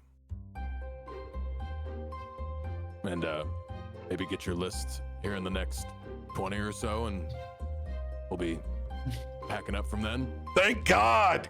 Get out of here. You're taking up seats. Everybody's done with you. They know you freed the knucklehead trout. Come on. What have you done for me lately? I'm going to regret asking this because I'm going to be sad if the answer is yes, but you're not bringing that fun jazz band back this year, are you? Whoa, we got him booked. Johnny loves jazz. A huge party tomorrow night. You better bring those smokes back.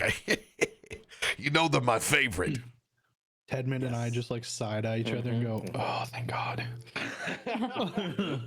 Homer into the bushes off to the side here. You're gonna be back, right? No, you're not gonna miss 20 New minutes. Year's over here. You're gonna spend it in tacos? Is that what you're gonna do? What happened to keeping these dollars so local?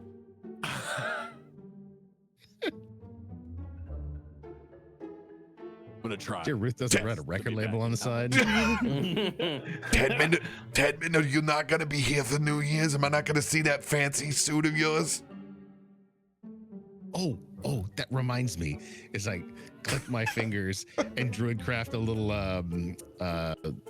holly berries, mistletoe, and I hang it over Hollyberries Ruth. and mistletoe are different things. Those are two totally different I had to things. say holly berries to get mistletoe out of my brain. But thanks for explaining how my dyslexia works. Well, it's fine. I mean, I would just hope that the druid could know the difference between the different kinds of berries they're summoning. I guess you did. He's just recovering. Die. He did just die. I guess. It's behind the microphone. Tedman, quit busting his good berries over here. He just woke up. Jesus, Listen, Lathander Christ. I mean, it depends on. I can't say one way or the other. It depends on how long it takes us to get there, and then to do the trade-in. We might be back. We might not. That's all I got to tell. I honestly, I don't know. We might be able to send a courier though. Well, you better send that fucking wagon back. We'll get Right, the wagon because back. that was, of course, that was a given. It's just Who's gonna give me a personal guarantee on this thing that's gonna get back in shape? What, are you gonna send Talk? Is that who you're gonna send to defend that thing? I No, mean, that's not a terrible idea. I didn't. Hold on here. This is New Year's Eve. I got a lot of livers worse than crackers to eat between now and. I guess I'm You not said you doing wanted to shit. Get back out there, Tark. I said I was retired, and then I almost got somebody killed. But you didn't. I did run over a lot of those marrow with the good times and And you loose shot. morals, didn't I? You had one of the best shots I've seen from you yet from that crossbow. When it pew pew, sent that thing over. Yeah. I'm pretty sure you ran over one with that boat too. He leans down over to your giant woolly mammoth ear. And if homeboy over here hadn't laid down and died, Mom probably would have saw it, but she was busy doing it. The thing, you know. She saw. And She did. Might I add, she saw how sweet you've been since he's been resting. Behind Moxley, you see Lantis just very stone cold, just go.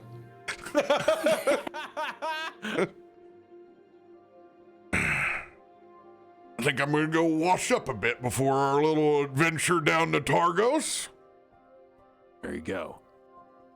Ruth, I'll be back. I'll bring back all the goods just in time for Johnny Loves Jazz. Bee-bop-bop-bop-bop. See, it's a good band. I'm telling you, it's a fun time.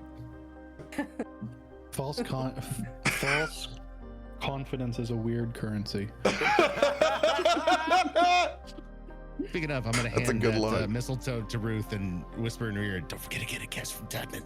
And then get up and go pack my room. Does he not understand I'm a married woman over here? I really don't think he understands at all. Uh, But then again, I ain't ever seen a druid that has to strip down the wild shape, so what do I oh, you can't. Maybe I've had this Varric boy all wrong the whole time. I've never seen a dragon before. Maybe I'm in the market too. Daryl, I'm just joking. Okay, Daryl, I need your list. He's throwing pots and pans again. All I said was I wanted to see a little dragon. Okay, come on. So Ruth disappears back into the kitchen. I feel good about this plan. This feels good. Got goods to trade. We got a courier to bring back said trade goods. So we can plan? never come back again. Well, don't say that, honey. Once you guys get 3 stride, let me tell you what, you're gonna have to come back and deal with old Ruthie again. Greatest pigeon network in all the 10 towns. I can't wait to send you all sorts of stuff.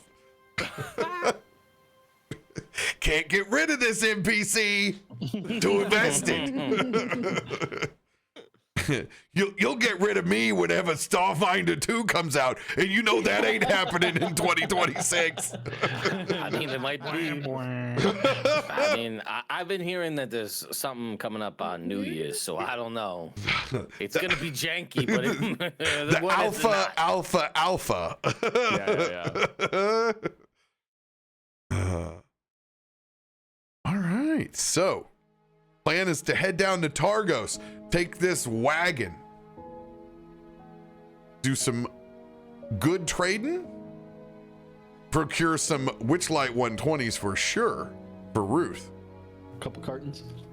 and maybe get some more information about Dugan's Hell and the Rime in general.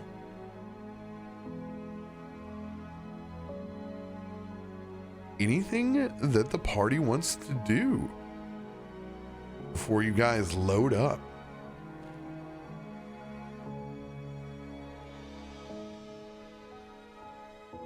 I was just gonna ask, how long is that trek from here to Targos? Under Ted a day? did the was the under 5 approximation. It looks like it is.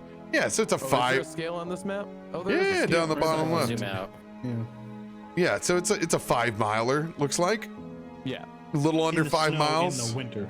Yeah. So it should be right around a day, but not an overnight. It shouldn't be a multi-day to get there. No, it is not a multi-day. Yeah. Okay.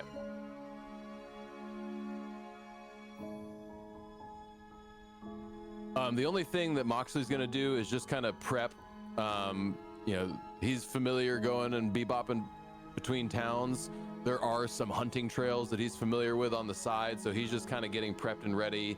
having some spells ready to, if he sees any potential game on the way, to add to for our tradings. Moxley could only carry 150 pounds of meat. Only. Moxley is overburdened. Must build more pylons. Oh man, now I'm gonna have to get the Oregon Trail icon on here I for the guess party. Who's The dying of question- dysentery? is we did say we have this wagon, and what kind? I mean, it sounds like there's going to be creatures pulling said wagon. Yeah. Oh, matter of fact, you know, Is it Moxley? Right as it. I was gonna have to horse this bad boy. Oh, you don't know how many times as a druid I've had to pull the cart. Let me tell you what. In other campaigns, I was but looking for an ox form. you guys are in luck. Kendra, there is no short of sled dogs here in Bremen, and they all look like 12 oogies that are hooked up. In front, you have nothing short of floppy ears on floppy ears. You're eating all the And snow on the way. Oh And I yeah. think we actually, in the world of was it Heroes of Faerun, they actually added in sled dogs as a They did. vehicle. Yeah, they did. So No way. That's It is. cool. It's there, as well as sled What were we services. But he is 1/4 Siberian Husky, so. Axe Beaks, right? Yeah, axe beaks are sled dogs. Yeah. Yeah, Axe Beaks or sled dogs are the two work animals. Whoa, look at these. It's in Heroes. Yeah. Mounts and other animals. Sled dogs. Let's go. Look at A there. sled dog pulling a sled alone must take Oh, a and they short got rest. art in Foundry for you. Oh yeah, Yeah, we have all there's- this imported. Mhm. Let's go. What did it say? Yeah, sled dog uses a wolf stat block. Pulling a sled alone must take a short rest after pulling for 1 hour, otherwise it gets a level of exhaustion. But obviously you could get a team. So Oh, look at that. Look at this. Oh, Doggy. Yeah. yeah, baby. Uppers need some scratches. Yeah. yeah, they even have a, I don't know where it would be contained, but there is also an art of a, looks like an orc on a sled with 3 sled dogs too. There's art for that too. Looking around. Yeah, so I click on it and it has mounts and other animals. Does it have an actual vehicle token?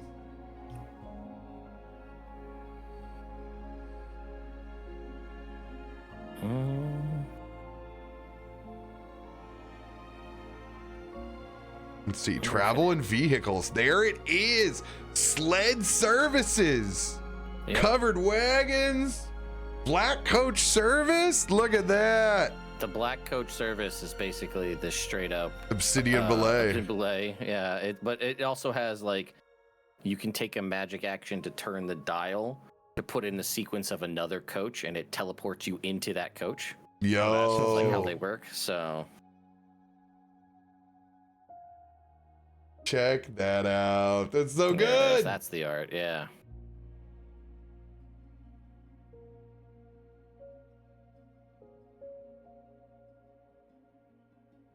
The guy running the sled is a pretty interesting looking character, though. My name's Chuck as well. Chuck Aswell. Chuck Aswell. Yeah, so you guys are gonna have you guys have six oogies to pull the sled. You know, or to pull your full wagon. So you guys have you got supplies and wagon. You guys are set up. Do you want to augment this in any way? Augment. With like guns and lasers and stuff. Blazers. Well, lasers on top of their heads. it's an awkward ride if you try to pile everybody on. So you're still, I would say, with the wagon with supplies, you're gonna have 2 people up on the front seat. Then there's probably room for 2 off the back tailgate.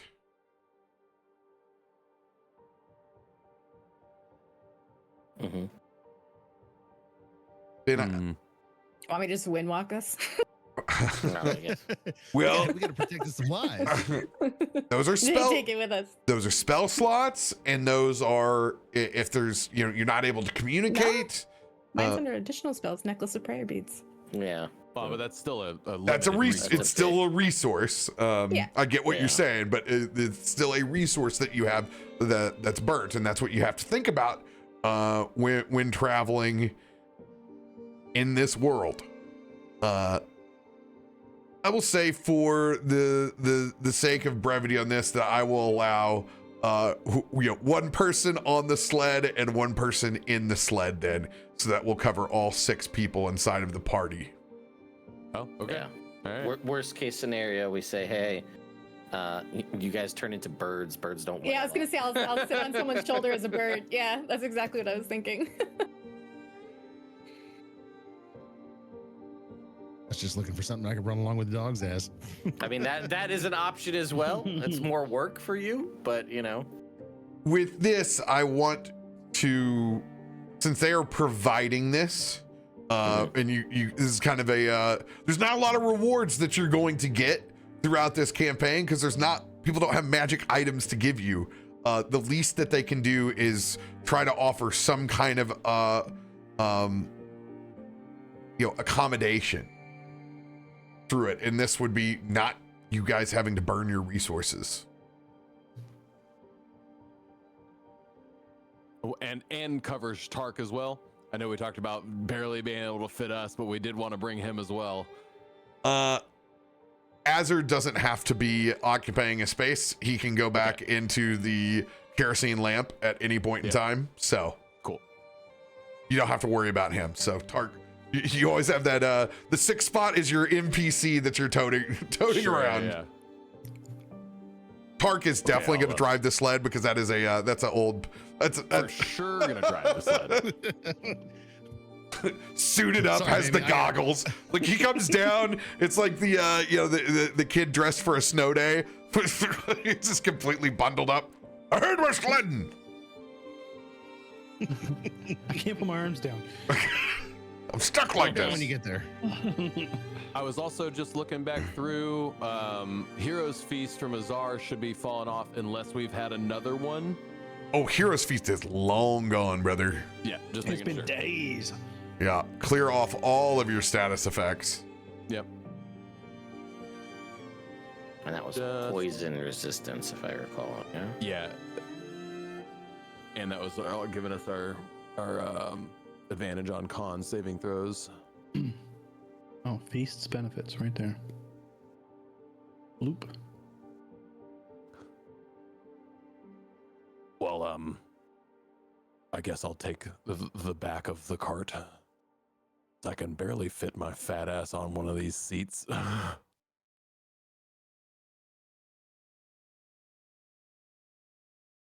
So yeah, I'll post up on the back of the cart and be on the lookout for any potential tracks, any possible game to be had on the way, and also on a security lookout as well. We will do a halfway point stop where we will make those rolls. Nice.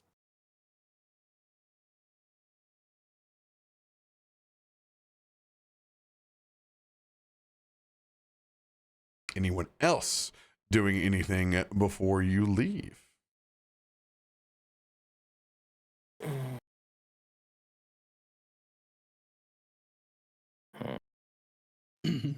Lantis, while everybody's like running around, is just like sitting by the door waiting anxiously. And in his mind, he's like, we probably have 10 minutes before that damn band gets here.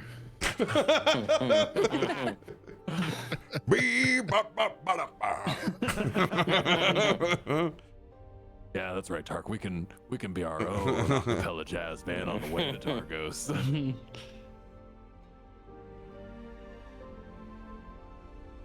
Oh God.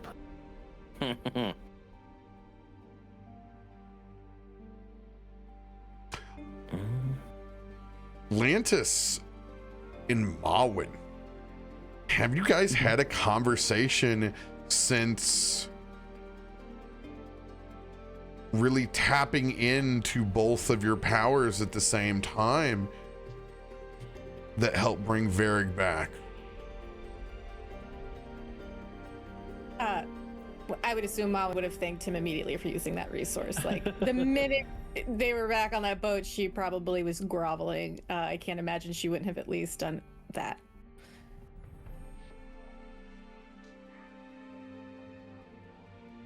And like, if we want to like rewind and go back to that moment. Absolutely.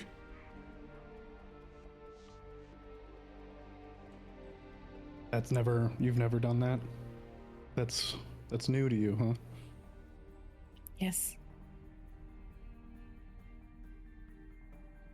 Makes sense.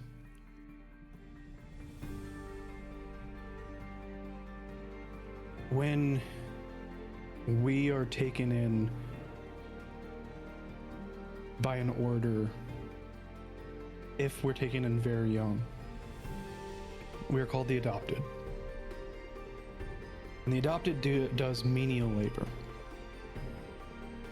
You're tending bed chambers and cleaning and sometimes cooking if you're good at that. Whatever you strongly attached to, they figure it out and you do the work.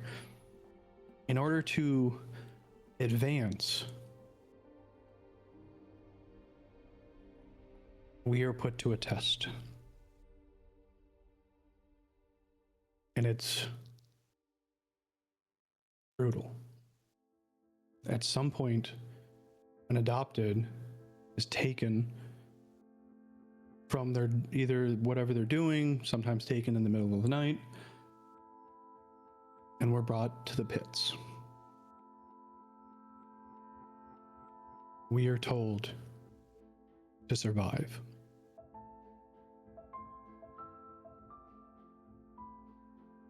It does a few things. You don't know it at the time, but many revelations can come out of it. If you survive, you no longer have the fear of death. If you die,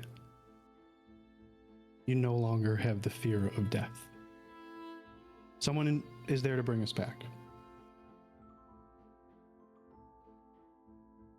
But the main goal to move from an adopted to an initiate is to figure out what emotionally ties you to this world to make you survive. And that's when you begin your journey of channeling your focus.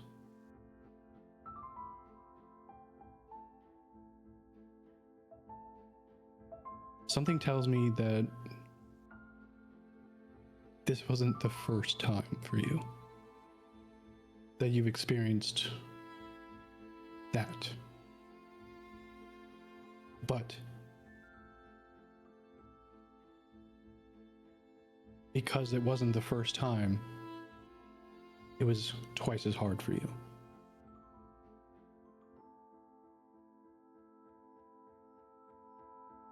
You don't have to tell me, you don't have to reveal.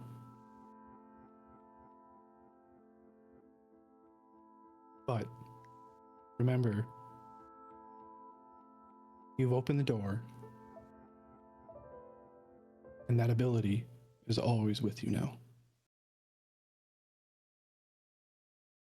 Now it's time to funnel and control and figure out how to pull that up as needed instead of having a trigger.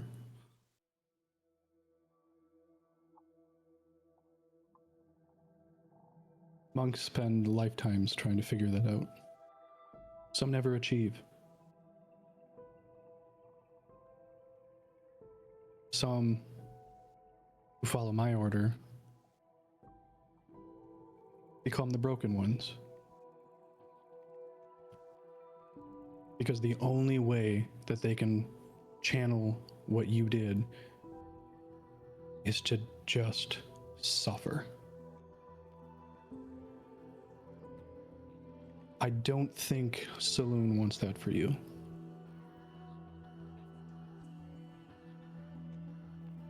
Figure out how to do what you do without that pain.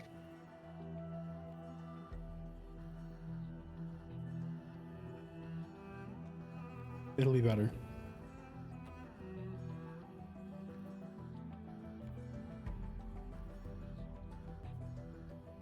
So the whole time you've been talking, Moen hasn't really been looking at you. She's clutching the ring that's attached to her necklace of prayer beads, and with one hand, and she's looking down at her other hand, and she's just sort of listening and sort of nodding. And finally she'll turn her eyes to Lantis, and she'll just say, I've already lost everything I've ever loved. But then I didn't have Saloon. I've always whispered to the moon. And when I saw all of you boys there and Varric lost, I think the moon finally started to whisper back.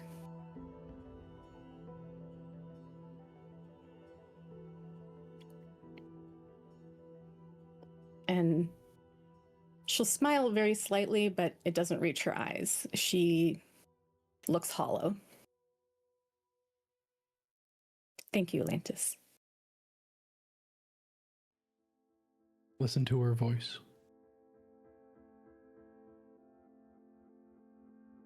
And when you need it,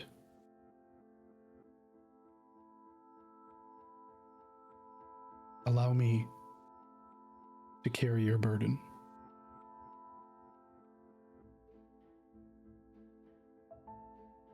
It's my specialty. And with that, I walk away.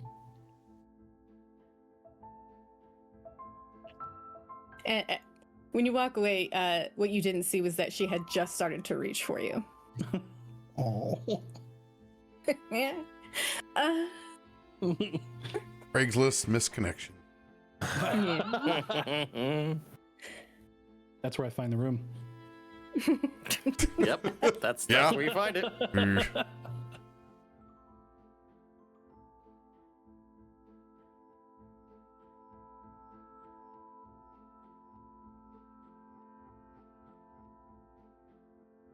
Anyone else doing anything before you leave Bremen?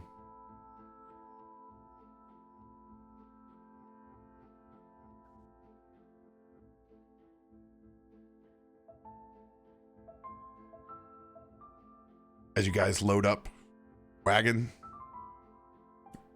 your sled,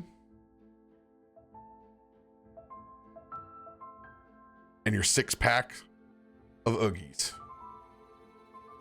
They have been snow zooming. Tark has been out there. You can't burn all your energy out here, doggies. Come on, come on. Oh, God. What happens when you let them play with snow leopards? I tell you. Yeah. Owen's out there riling him up. It's like having an aunt and uncle over here with no repercussions. God. I didn't hear a peep out of either one of them when they asked them if they wanted to help out pull their sled. They said that they were going to hop back up. Tell me about it. Cats and dogs. They said they were going to hop back up there. I saw them. They hopped right back up in the wagon ever since Azar came over and lit that damn kerosene lamp. They've been nothing but over there in a cuddle puddle. Cats will do what cats will do. Boy, are you right. All right, well, everything's ready to go over here on my side.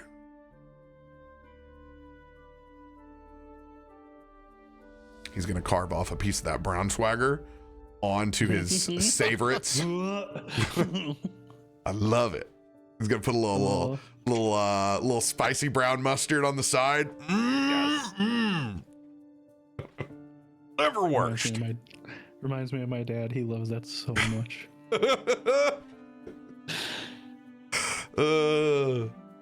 Every time it pops up in the store in the wintertime, I have to hold myself back from sending Rob a picture. You know that somewhere I too am consuming that. My deal is you just don't need to buy the cheapest, okay? You can upgrade. It's delivered. You can get the good stuff. You can get the good stuff. I'm saying you got to get foie gras, man. I'm just saying. Listen, I grew up on government cheese, so we got the government liverwurst. Oh, yeah. Oh. Well, get the rest of their lazy asses out of here, okay? You only, hey, like I said, like Ruth said, you're only as good as your last good deed, all right? We got this thing packed up. I'm gonna eat half this damn smoked fish if I have to sit out here and smell it any longer. Any chance we might want to move a little quieter on this trip? Always. I'll take my woodland staff out and click it on the skids and cast Pass Without a Trace on our little conveyance, just to help move a little lighter. How long does Pass Without Trace last?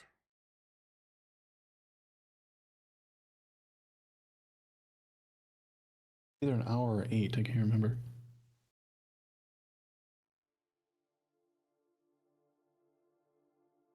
An hour. So you have an hour in this trip. So you'll need to decide when in this little jaunt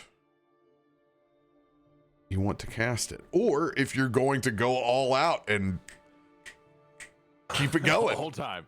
That is certainly an option as well. Or spreading it out between anyone else that may have it. That is y'all's choice. So you let me know.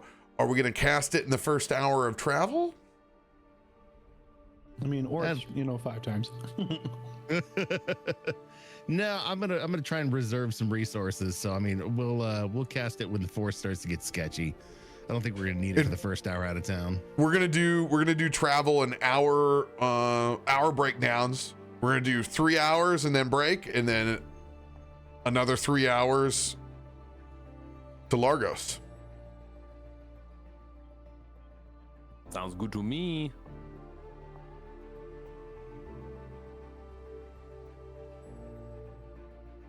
Anyone else?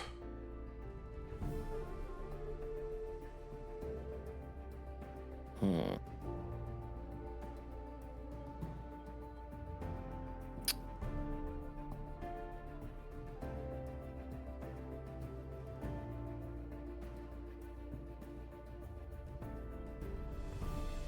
think there's much else can be done from my anyway. I hit things, so. I say it's light out. We don't need any sort of light at the moment. No, And you guys are getting out of town by lunchtime, so you're not hitting darkness until the final couple of hours of travel. No. If everything goes to plan.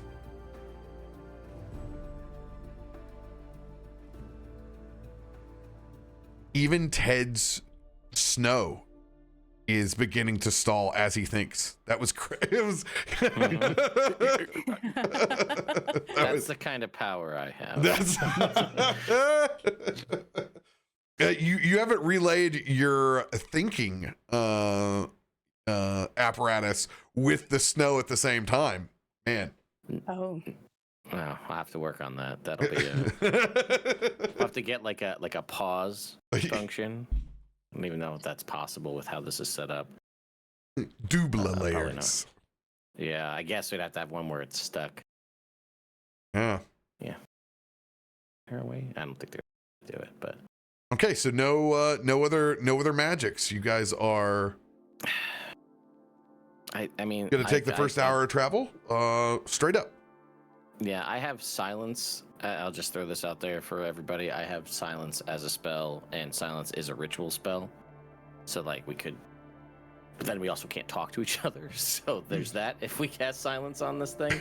So like it'd be a very like granted if beatbox like if we get a bunch of like scat man, I was gonna say we might This is the scat man follows. it might just be like, well, you know what I was thinking, it probably is in the best interest for us if we just cast silence on this thing if we get too much a cappella jazz going on, which is quiet the whole thing down. It's Tark with an earworm. Yeah. I've been Singing trying. the same chord. I've been trying to ask Marwin to start the conversation now for the last hour, but it's like nobody can hear me. What the hell? Start singing more than words. Y'all just Well- jealous of Tark and I's taste in music. Yeah. Yep, that's exactly what it is. Got your shattered dreams. Feel like I could run away.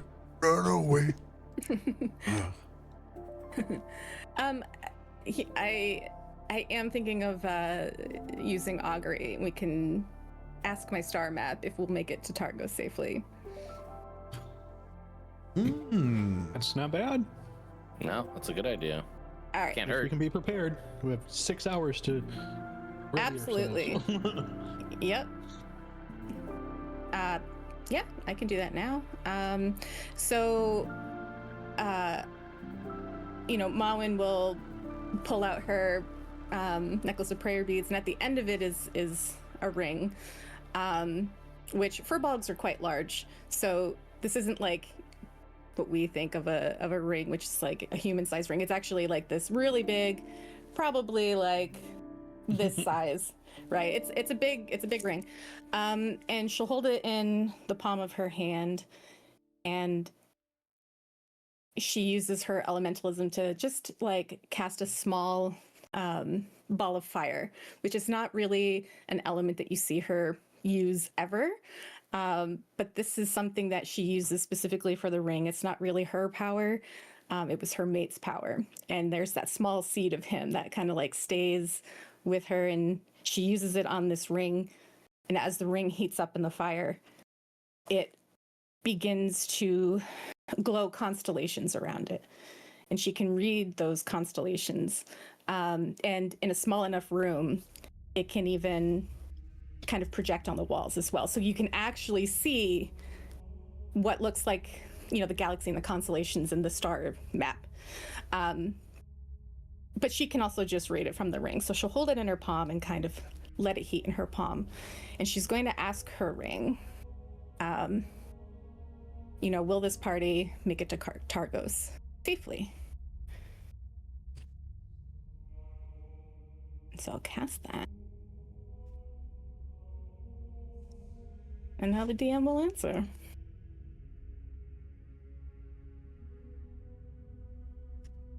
Mawin, Yes, dear.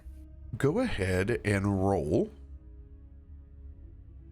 your spell attack, and I want you to add a 1d6 into the situational line that will represent your wheel and woe. Nice. Okay. Attack. You guys know that currently the DC is 23 inside of Okay. Oral's world. Okay, just remind me. So in the situation bonus, I you said 1? 1d6 and make this roll at advantage.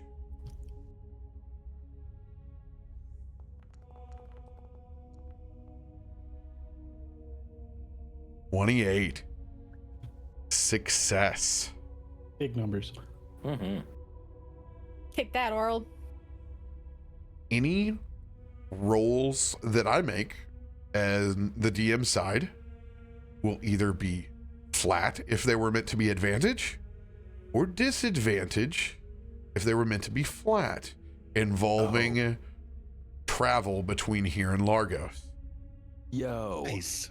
All the signs in the stars point to safe travel.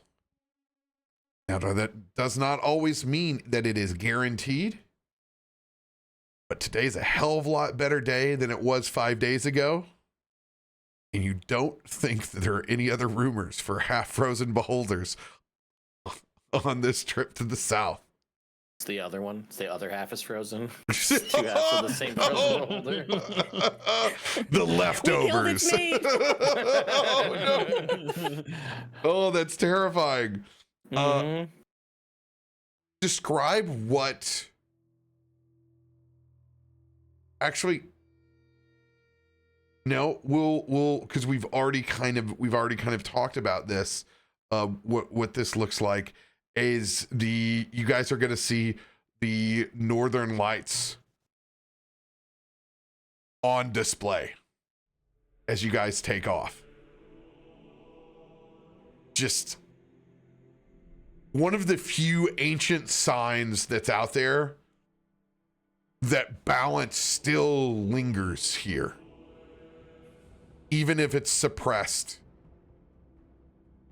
And even if it's suppressed by the Frostmaiden themselves. Like booting up Skyrim for the 1700th time on your refrigerator with a Wiimote. Oh, Wiimote.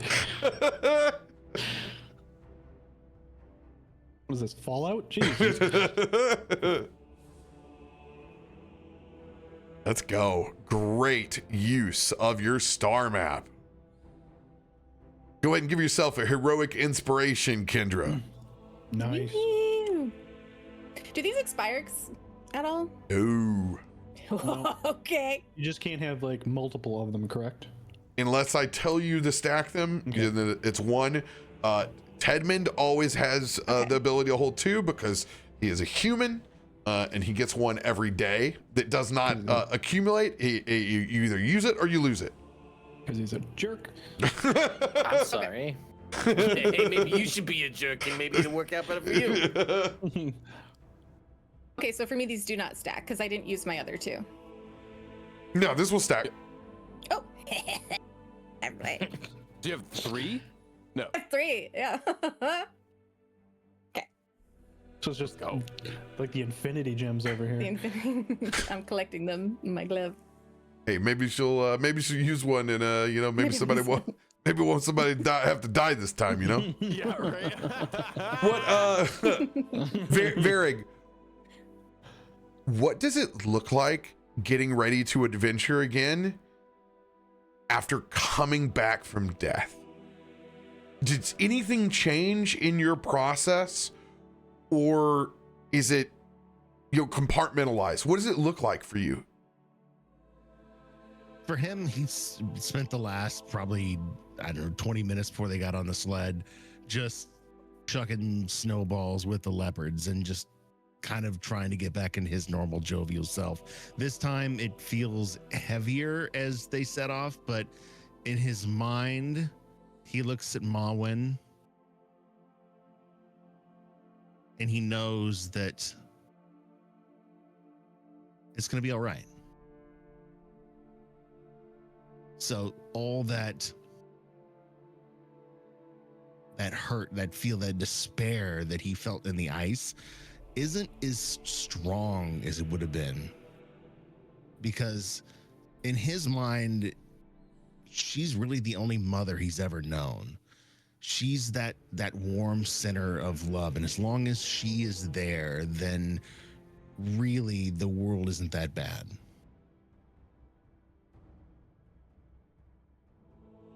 So it's a little heavier than it was before, but go ahead. Everything's all right. And I want you to give yourself a 1d4 bless. And I'm going to let you keep this until Mawin fails something. Okay. You've seen her immediately manifest to the stars in front of you. She's brought you back from death. Right now, as you've self-described, Mawin is your compartmentalization in your North Star. So I'm going to allow you to add a 1d4 situational bonus until Mawin fails something. Skill check, saving throw, attack. You'll have this for until you take a long rest. Got it. Very cool. No pressure. I feel fine about that. Don't F this up. You brought the man back from the dead. So I mean, come on. Yeah. I got this. RoBear needs to double check since it is 1 o'clock. If you guys wish to move forward for another 30 minutes or an hour, the choice is yours. I always worry about Ted's mental capacity being, the overworked man of genius. But, Look at him. Bitch, please. You know you're talking to. We're gonna play Guild Wars for 3 hours after this. What are you talking I was about? gonna say this isn't even my final form. I can't go to bed until 3 a.m. now. Thanks, Guild Wars. Oh, we've ruined you. Ruined you. Feisty, join our cult. Last night in bed, I was like, okay, I'm gonna go to bed at a reasonable time. I think I have to work tomorrow. I didn't. And so I was like, midnight. I'm like, yeah, we're gonna go to bed. Nope. I'm off for the next 2 days for the first time. Finally, weeks, so. let's go. Yeah, if Ted's good, I'm good. Let's go. All I gotta do is world events after this.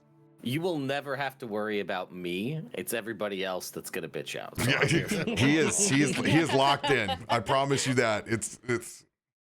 Yeah, now that I'm living, divorced dog dad life, I don't have anything to do. It's just me and Tim sitting in silence with seasonal depression. Oh, God, it's so bad. That's why I love you. What's even better is like when we share a room for cons, it's the same thing. Just people get so bugged out that we can stand in silence and like not have to be up each other's ass. Don't worry, we'll speak again when we start doing things again. It's okay. We would have been great roommates. God, we would have been great roommates. We would have been. Had I not been stuck in Minneapolis for 35 years. In another life. Yeah.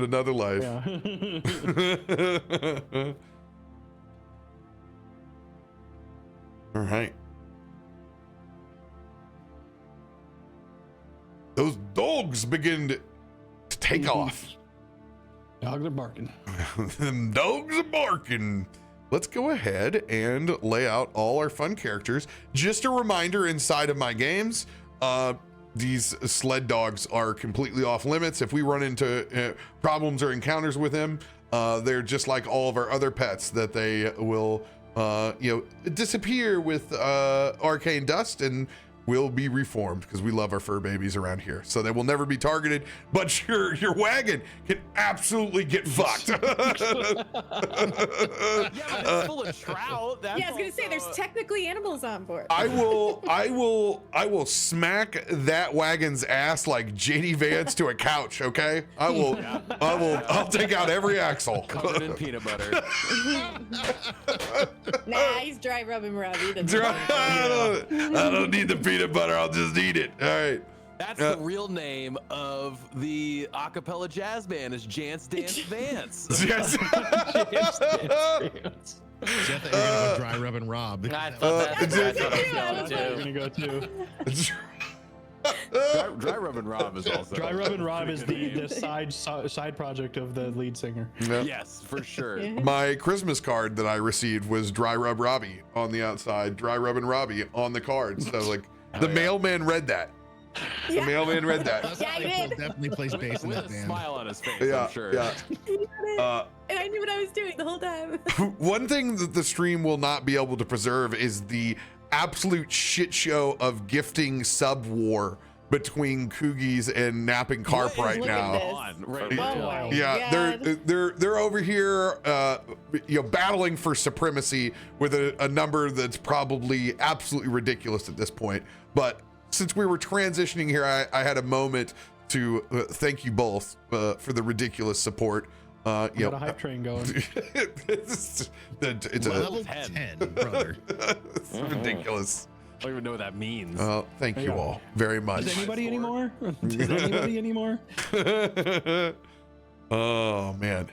I will say just whoever has to do the next survival roll, I'm assuming we're gonna have a survival roll. I'll do guidance on that. Nice. We're gonna have a sled and the cart.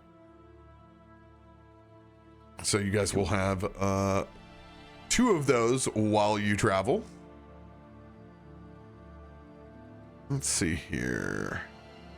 Nope, that's Chuck from Targos. I don't need that one right now.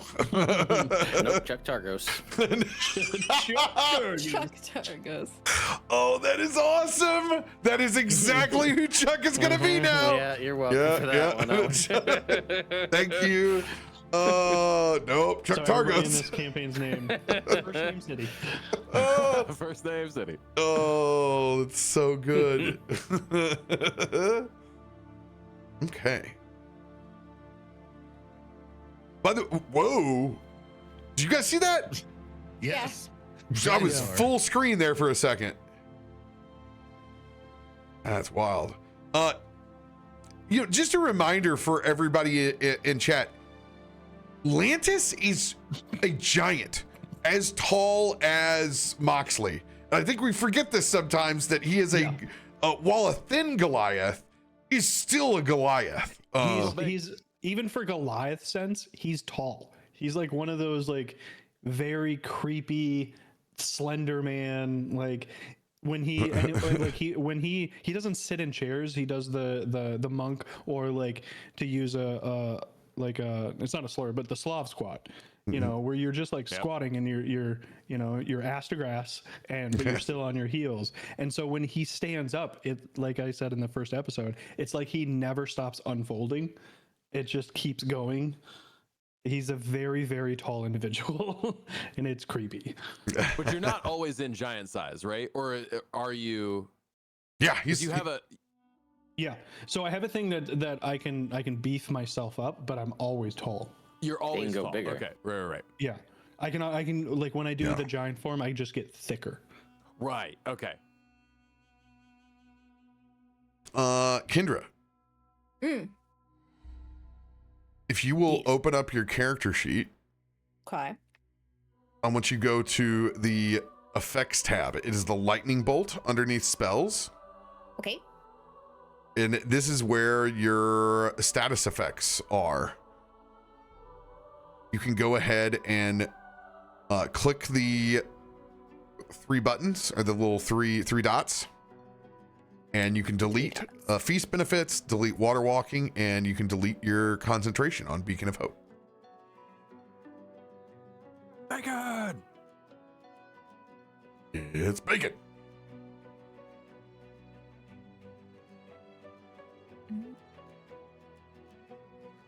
Since we are traveling and we know that we're going to... Oh, shit. Tim's not here. Well, when Tim comes back, I will let him know that I will allow for a refreshing of his chef's feat when we stop midway. And does it only last a certain amount of time? No, I'm just going to allow, since that would be the time where you guys would break and eat in camp, that if you guys have lost some of your temporary hit points, he will have the ability to reapply again. I was also just going to remind you, if you added the 10 hit points to Azar. I don't remember if I saw that in the log. Yes, I have the 11. Okay, good.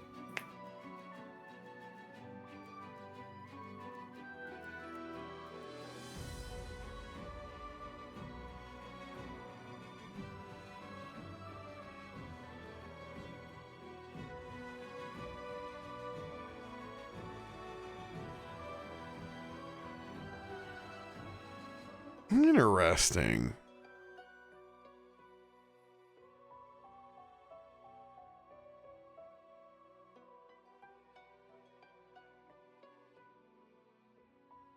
Curious how they won't let those large tokens sit down on that bottom line, huh? No, they just have extra space around the padding, to where they have kind of like if they have status effects on the side, that you won't see them overlap across the art. I will also delete my extra benefits. Ted, are you still prone? Am I? Yeah, Ted's prone. Ted's laying on the laying He's down. he's laying on the trout. Oh, let me turn that one off there. Oh, you know why? That's a separate effect. There we go. Yeah, It's not listed. It's at the bottom it's not of the an effects. effect. It's just a reminder. condition. Marker. Yeah.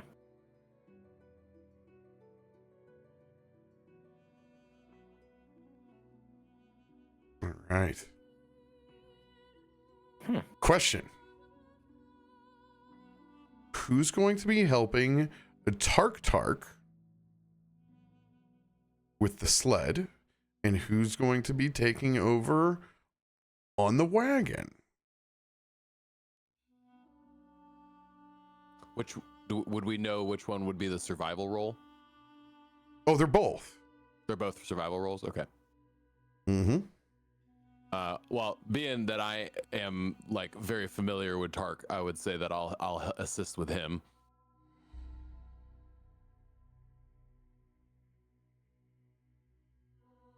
All right. I'll do the wagon. And the sled is going to be hilarious. There is Moxley, and then there is Tark. Dynamic duo. Ambiguously gay duo. Because Tark is a dwarf, right? Yes. Oh yeah. Yeah. All right, so Lantis is going to be one of the two seats in the front of the wagon. Who wants to accompany him there? I'll sit with Lantis in the front. Seemed like the perfect shotgun man.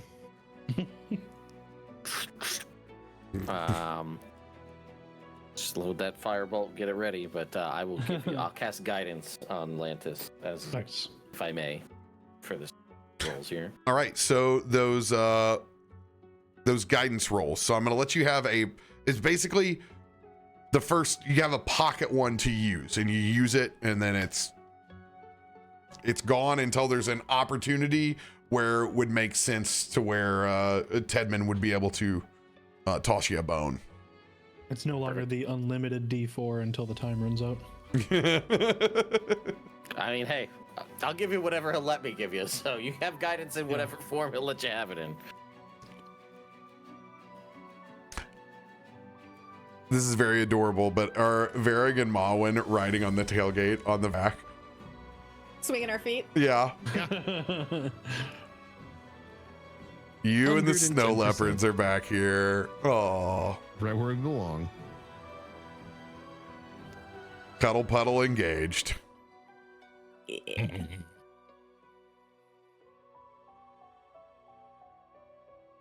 It's a lot of setup for like nothing that's gonna happen, you know. You shut Yeah. your damn mouth. Yeah. Real weird.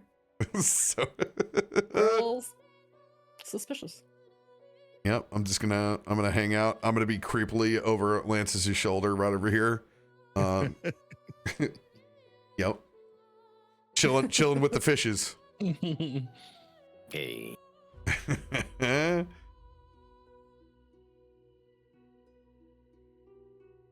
Okay. So you guys have the star map. Things are looking good over here in the neighborhood. Advantage survival rolls. Moxley, you can either roll twice for the survival roll, or you can have me roll one from Tark. Yeah, 1 and 1. Why not? It's fun that way. Yeah. Ready? Give me 1 second on Tark. I want to make sure that his token doesn't just like suck. And did I understand that right? We get one guidance for this whole trek. No, you have a guidance and then it's whenever you choose to use it, it is burned, and we do it RP wise whenever Tedman is able to give you guidance again. Got it. Because I also have guidance, so I was going to use that for a survivor role as well. I always go, if you tell me how you RP it, then I allow you to have it. Okay. And remember, it is guiding. It's always guiding someone else. No self guidance in this.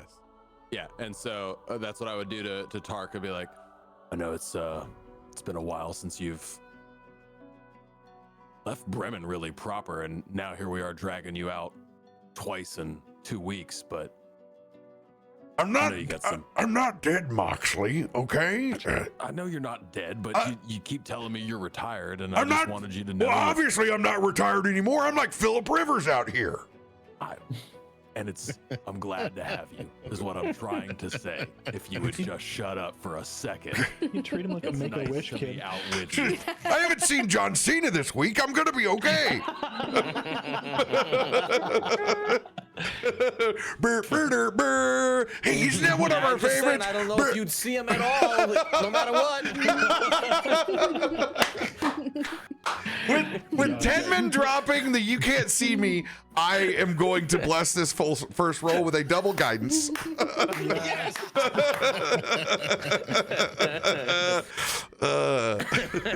I need my pass without a trace at all. Oh God, I will have to refresh. First time I have seen this since the live show, which terrifies me, by the way, because that laptop is dead. But the dice are solid black when they just roll. goodness. That happens to me. Yeah. Is it? But it's not in the background. It's solid black. Yeah, this one was solid black this time. Oof. I know. I I'm hate when it terrified. gets stuck in the background. Ugh. It's. Whatever it was, it happened when I pulled that token over, and it went. Brrr. That's what freaking broke the instance. Ghost in the machine. Ghost in the machine. All right, I'm gonna do. Short, Tark. I'm just trying to tell you, it's nice to be out here with you, and keep your head on a swivel, because it's crazy out there. And I'll put my hand on his shoulder, and I'll cast guidance for Tark. Hell With yeah! John Cena effect level of guidance. What are you doing, Juan Cena?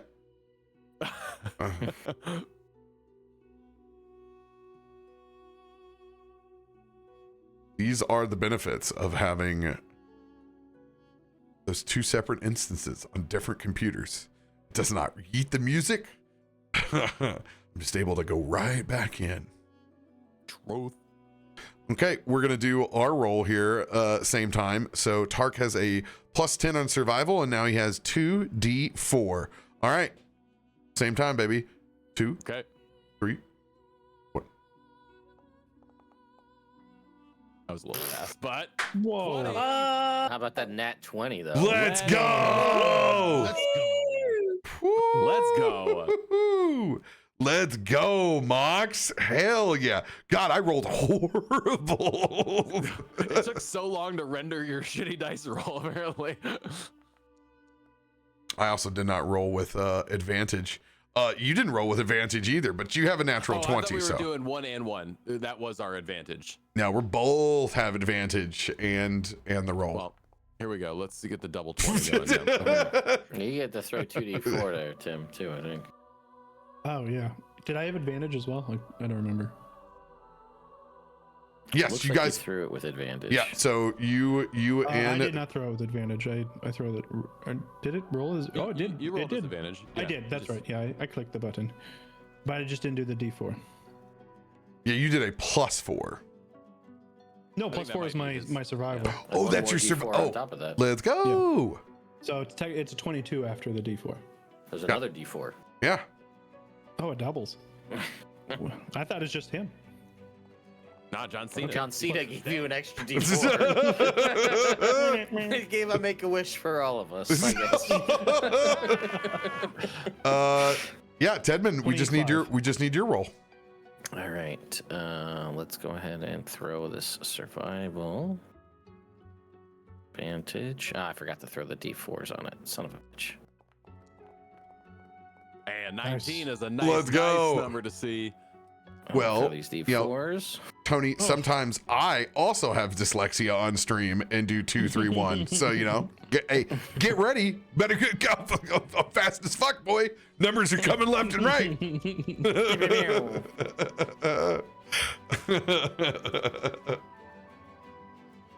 All right, Tedman with a 31, Lantis with a 25. Your first hour goes as smooth as you guys have traveled in the wilderness before. You guys are making incredible time. Matter of fact, you burn a whole extra hour of travel off with your navigation.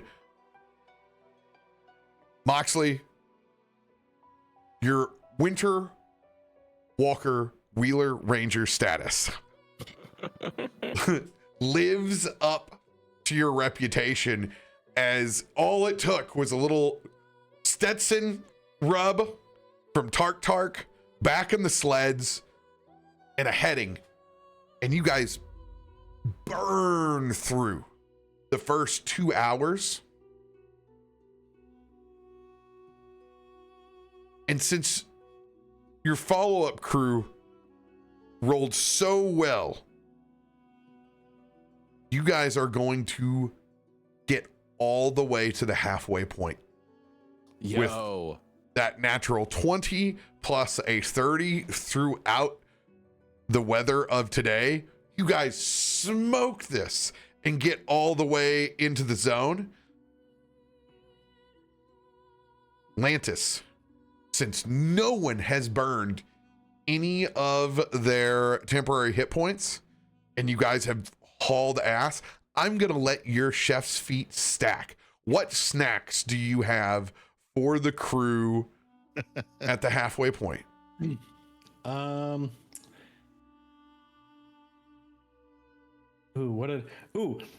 So I make everyone. I somehow managed to find some berries, like just lying around Ruth's place that I've like managed to. Each day it's like one berry. I'm skimming from the top just enough, and They are the eventually come up elusive Knott's boysenberry. Matter of fact. They are. And so I make everyone, even though we're in the frozen cold in the snow, I make everyone snow cones. Oh, dude. Love a snow cone, dude. Love Yeah. a snow cone. And just like I use like cheesecloth and just wring out the berries over the snow cone to yeah. Is this something canon at the Yellow Rose Monastery now, that like that's just one of the deals you guys proficient in snow cone, Yeah. are artists in snow cone making? Because you just have that bountiful amount of fresh powder, yo. What a great resource to mix. And we have a every once in a while, like we'll get a monk that is more of an elementalist come down, and that's how we refresh our powder. We just it's always like we do like an exchange program, so it's always a young person. We're like, oh, you just learned snow? We have a job for you.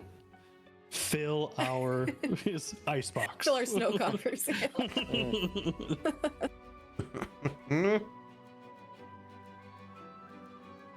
Moxley, I want you to describe the perfect hunt. Oh yeah. So like we get to this break point. We have our snow cone treat. Nobody's really like loud, but we're not like trying to be stealthy. We're just like a normal little lunch break, right? But you can hear the snow is starting to fall a little bit heavier. And as we're sitting around chomping on snow cones, you'll see Moxley's left ear kind of twitch as I pick up a sound off to my left, and I just kind of put my hands out in front of everybody. And I give like it's not nothing to be super afraid of, but just quiet. And I'll slowly draw my trident off from my back and move ever so quietly to the side of where everybody's at, and I'll gaze off into the tree line. And as that snow is falling heavier, you can see just in the tree line a little bit of a silhouette that's like picking up those bigger snowflakes. And it moves kind of slowly. And then you watch as its head actually comes up from grazing on the ground as this giant moose rack appears past one side of the tree. And there's a moment where Moxley kind of grips his trident and he sees the elk, and his body just kind of gets just hidden behind the tree. Hold for a second. Hold for a second. And then you watch as a couple of like just small little critters move fast and spook the elk. And as soon as that elk's body moves from behind the tree that it was at, you see that trident launch out from Moxley's hand as it's a clear shot right to its side and puts the elk down. You come back with a massive bull strung up over your shoulders, hung out. And you've only been gone for like 15 minutes too. It's to say, It was honestly like the stupid quickest hunt that you could imagine. Like not even really trying. It showed up. you just went right over the ridge, and they happened to be coming at the same time, and you were silent in your walkout. Tark's just gonna look back up at you. God damn, Moxley!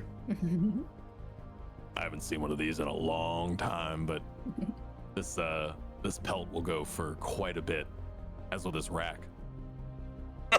You're telling me? I don't think that is it an elk? Is it a moose? Is it a milk? I don't even know anymore. Look at that thing. It's huge.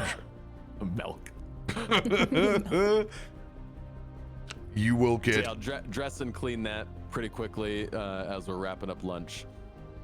Yo, max benefits, backstrap fever, baby. Let's go. You're gonna get your organ trail maximum amount of meat from this and a pristine hide. Hell yeah. Lantis, go ahead and drop us the secondary treats.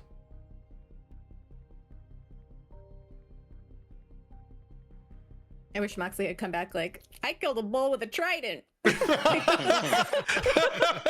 Meaning to talk to you about that. Things got out of hand fast. Escalated quickly. Yeah, where did you get a grenade, Mox?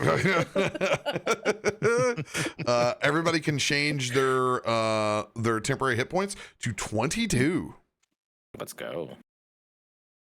By the way, I just saw a thing that like Steve Carell's direction in Anchorman was just like at the end of the scene, Brick's gonna have a line, just say whatever you want. That was the direction. Like whatever you come up with, we'll just go with it. So like the I love lamp, like that was him just vamping, and then that's when Will Ferrell just goes, "Are you just looking around the room and saying you love things, Brick?" Like, That's so good. Oh, that's incredible. On the same thing kind of happened on Parks and Rec with Andy Dwyer's character. Eventually, they're just like Chris Pratt says something because he writes things funnier than we do.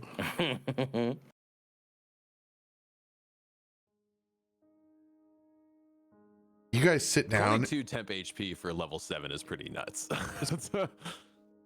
Hey, you said you wanted to do your hunt? You said the things, you got the 20, Yep. baby. Yep. Yeah. You enabled this with such quick travel. There are not many times since the Eternal Rime since you've got to just sit down and enjoy the beauty of the North. This is one of them. Perfect northern lights in the sky. Well, it is difficult terrain for anybody else. They would not be out on the move today. But this is a different crew. Big boned, built differently. Built for tough. Hashtag not sponsored. I mean, if they're looking, They're we'll take looking. it. Like a rock. Well, we got to send the other bit out there. Yeah. You guys have snow cones. Tark actually takes the time to take one of those back straps and get everybody a little bit of protein in as well, as he will do little cast iron skillet. I'm guessing Tarkinen now is like, he married into the Barley family now at this point. He's not What it sounds like to me. he was married in. He's a Tarkinen, but he's somehow found a way to get a little barley in him at some point in time. And you guys just get to enjoy this moment. I will say, like, I do love just sitting in like the snow. Like when you have the right gear and you are like, you're not suffering, it is one of the most pretty environments to be in. Yeah. The way that snow sounds when it's falling, The sound, way that it man. crunches when you step on it and push on it, like, it is the quietest that you could ever ask for. And when there's no wind, it is ugh. So I'm there. I'm in that spot right now. I'm Yeah, in winter that wind. camping is pretty awesome. Yeah.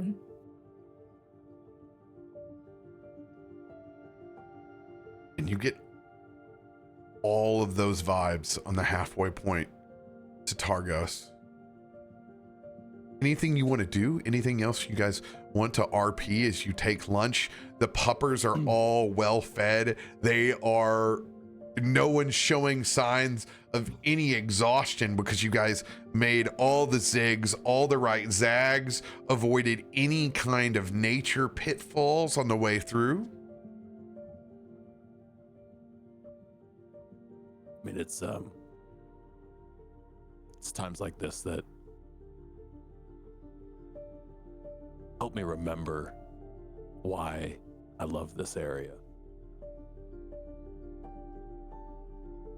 The Rime turns this into just suffering. But that's not what this area is. It's beautiful. It's peaceful. That's what winter is supposed to be. That rebirth. Where everything old goes away and everything new has its potential. If we were looking at any other place 3 months from now, this would all be a grassy field with budding sprouts. The fawns running through here. And this moment to enjoy what it was like before. Well, and it really kind of sets it in for me. We talked about it earlier, but I want to end the Rime.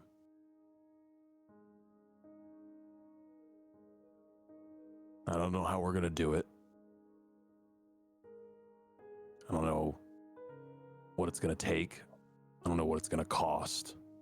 As I look at Varig, I look at Ma.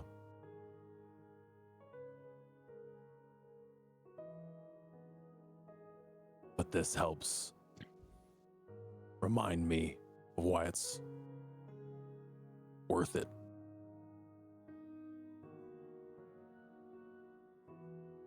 So, thank you. All of you, but Ted, thank you for speaking up and saying what you wanted.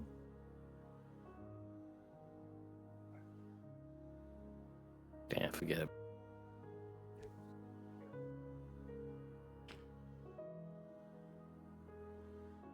I think we all just got caught in the loop of survival. That's all.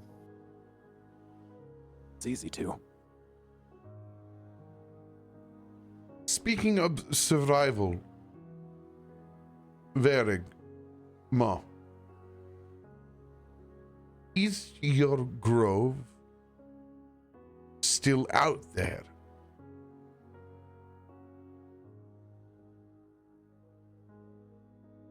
Sure hope so.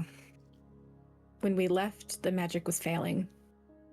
We wanted to find a way to save it. We've been gone so long now, I don't know. I see. Just until we find out it just exists right here. Yes.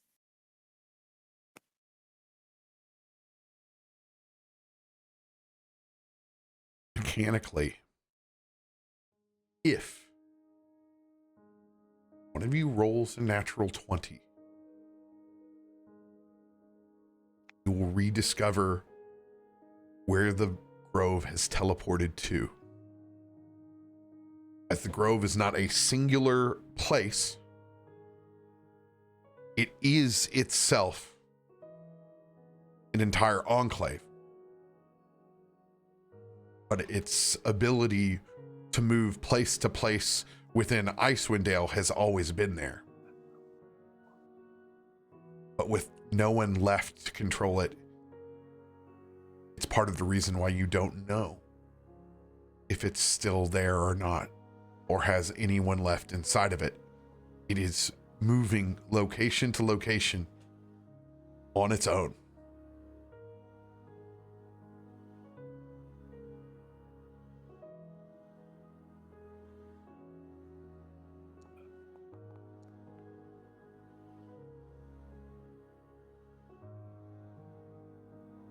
Solid. I saw the 20. Does it count if it flashed across the screen? It's Winter's Earth. Let me have it. Come on. The Groves and Targos. Weird. You guys take some time to enjoy the small moments, but you are incredibly efficient at taking care of business. And you guys are going to load everything back up, cutting 2 hours off of your time. This means that I'm not making an additional weather check at this point. And it also means you have the chance to get to Targos before it gets dark. Oh, Nice. Perfect. Love that. I will go ahead and I will leave those John Cena 2d4s because of the natural 20 and the 30 threshold over that DC 23 that's there right now. Moxley, let's go ahead and make our roll. Same style. 2, 3. Okay. 3, 2, 1, go.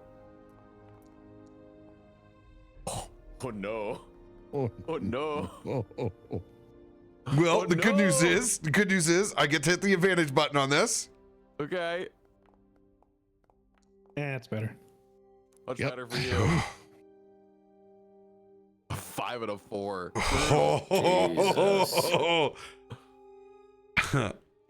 Mox, It's that overconfidence of the first couple of hours. It'll do you in every time. I keep putting the rack on my head. Yeah. I keep playing around with it. Like, I could turn it into a helmet. That'd be kind of cool. Then I'd have tusks. And Jesus, Lathander Christ, Moxley, pay attention. Oh, God.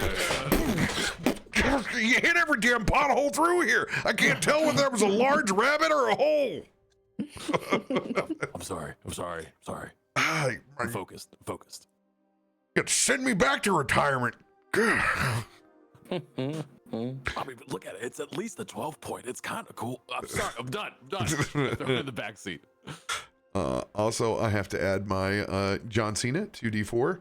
So technically, we have a 33. It doesn't matter what mine are.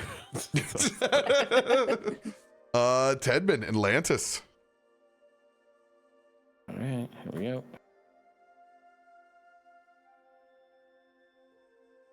2d4. 2d4.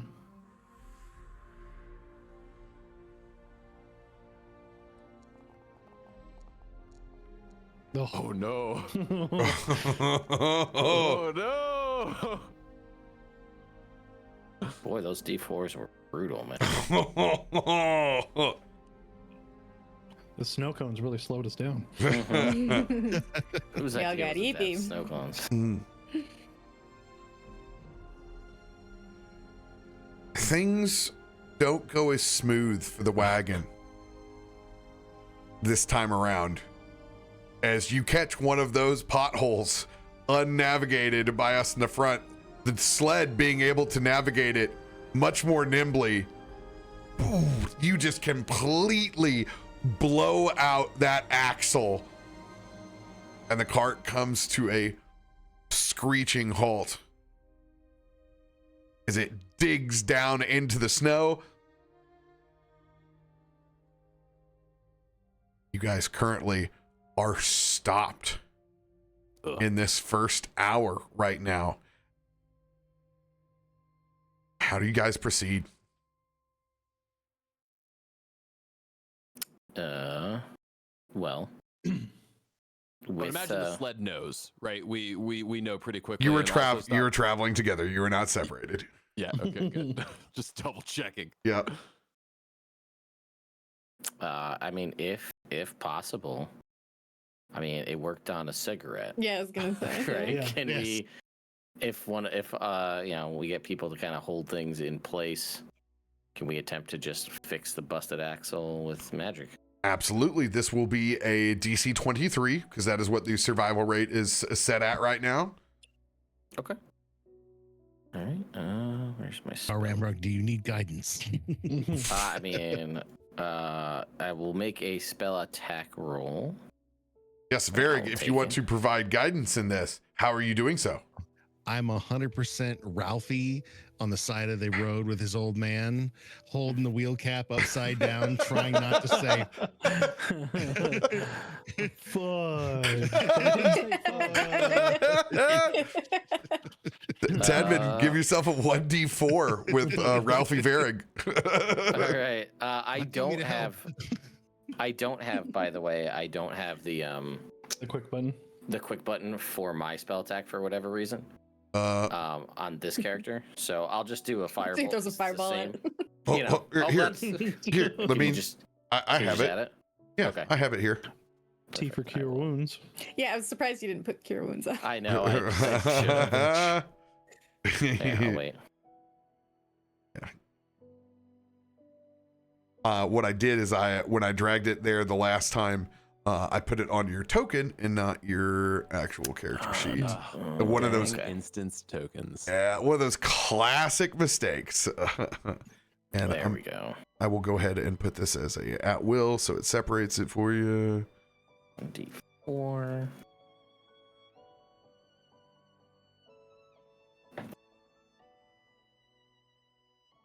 Good to go. Come on. This is not gonna. Are we gonna go? No, we're not. We're having a hard time here. Nope. Nope. Yep. Nope. Yes. Oh. Okay. Let's go. Okay. We take a 27 though. Yeah. 27. What does your divine magic look like mending this wheel axle?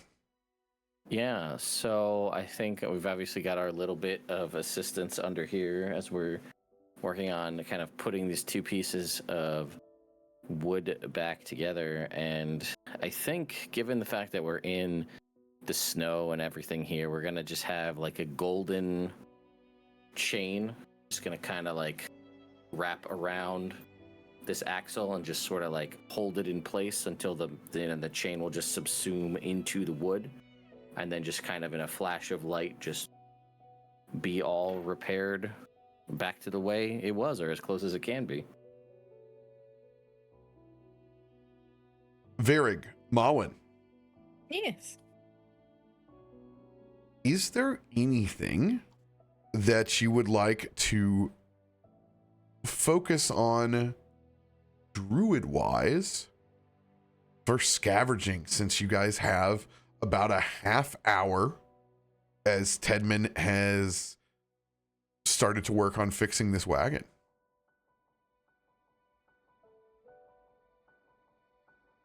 Cabbaging, eh?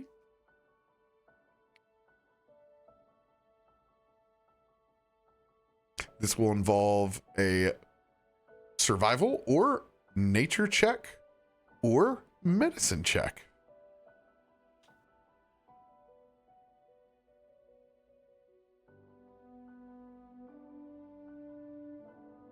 I'm gonna ping out here after helping, not drop the lug nuts.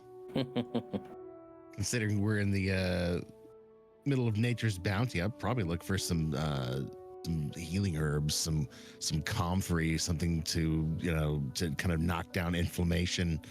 Just kind of stocking up supplies. Am I remembering right? There was an herb or something special that somebody had asked for in Bremen? A plant? That sounds like a question for Archivist. It does, but I'll do that quietly then.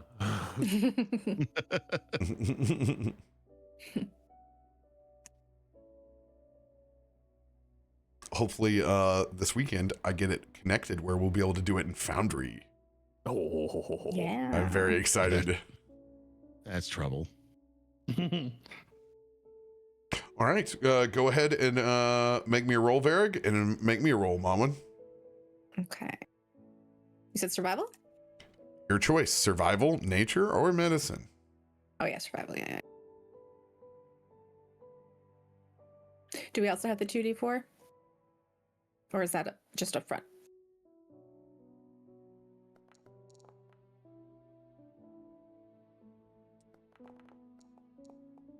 All right. Nice. Boom. 40 looks good. Mm-hmm. Let's go.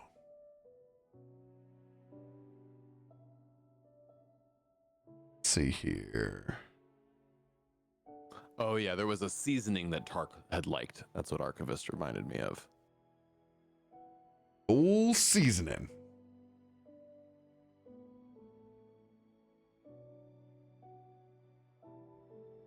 Oh, that's right. That one would be over here. Perfect.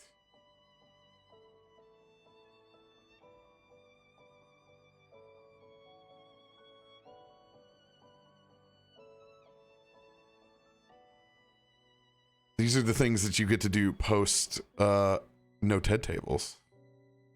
Uh-huh. Rip the TED tables. I mean, they're there. They're just in the other.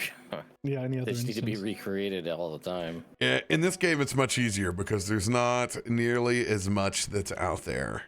Mhm. There aren't any TED tables to draw from in Dale. You have snow and snow. Okay, 25 and a 27.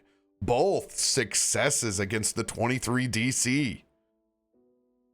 I'll make 2 rolls here.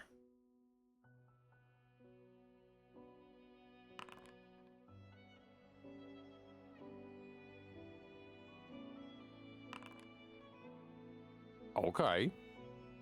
you guys find enough herbs for a potion of thunder resistance and poison resistance. Nice. I was hoping I'd find some goldenrod. That's awesome. Yeah, you wanted rod. You should have asked me. Right? I said the golden rod, not golden rob. Potato. Man. Happy birthday.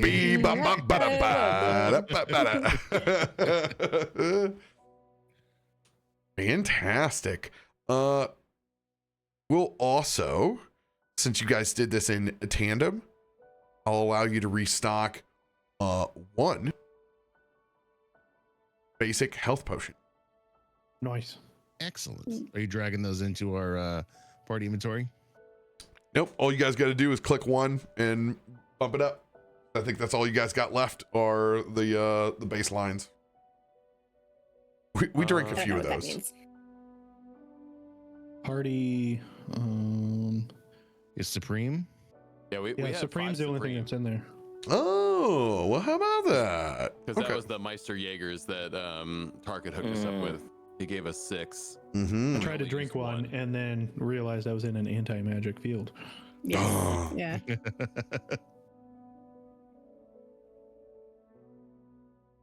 I will drag one over.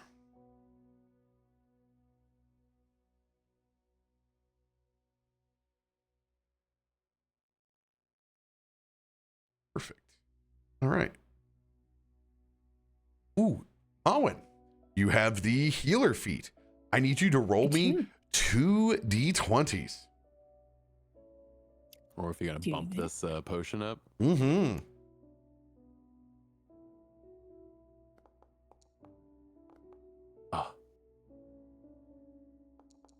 Wrong. I don't know. 19. Oh, That is a Let's go. critical. Is it? That's a crit. No. All right. I will bump that basic healing potion up 2 deltas to a potion of healing superior, and I will double it. You have 2 of those now in your party inventory. Nice. Let's go. Let's go. Yay! Now we just gotta stay away from beholders and we can drink them. Oh, come on. All right. So the obstacle only cost you guys a half hour because of the successes, and the downtime you were able to do a little foraging as well. You guys get loaded back up. Still have 2 hours left on this journey. However, if you have another literal bump in the road, you will face darkness on your last hour. Darkness. My old friend. What I'm saving Pass Without Trace for. Oh, look at you, boy. Look at you. All right, focus, Mox. Focus. I'm in. I'm locked. Are you I'm in? Locked in, chat. Are I'm you- locked in. Are you 2, 3, 1 locked in or what? 6, 7 at least. Don't do that. I told you not to say that around me. Oh, you cursed it. You cursed this run now. All right. You ready? Yup. 2, 3, 1. 1. My dice roll so much faster than yours. I don't know I why did. it is. I didn't have it. I didn't have my 2d4 in there. Oh no! All right, Moxley. Woo. I can't see. I told you, Moxie. It's starting to get snowblind over here. I can't see. I just had to focus. We're good. With a 36, you lock it the in. Success in the front. Lantis, Tedman. Oh, actually, the guidances are gone. You guys need to go ahead and use a 1d4 instead of a 2d4. I already have it loaded up. So mine would be a 32. 32, still smashing success. Smashing. Smashing. It's gonna roll it, but because I already had it loaded. How do we change this? I will give you the higher of the two dice. So perfect. 23 success. Nice. It's a little bit harder going this second to last hour. You've been speeding through, but finally the cold is starting to set in. I need Constitution saving throws from everyone in the party. Now, you guys all have an item that gives you advantage on this. Also, have Azar with you, which will give you the third die in this. On top of that, since you're all with Azar, you have his Paladin aura as well for this saving throw. So you guys have 3 dice on this con saving throw. So you're going to do one at advantage and then roll another one. Oops. In the situational die. Sorry. I know it's hard. It's Don't worry. sometimes you're cleaning those die. I didn't even get to write in the rest of my shit. Thank you, Tim. Thank you. Yeah, so you get a plus a 5, so you're able to add just a 5 in the spot. Static 5. Got it.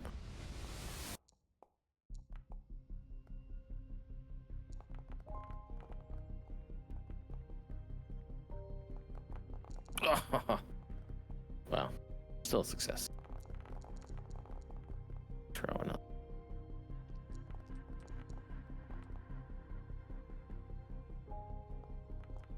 Actually, I'm gonna just go ahead and delete my lower additional roll. So it's Appreciate that. Oh, yeah. Bump that 1. Yeah, that's gone. Oh, okay.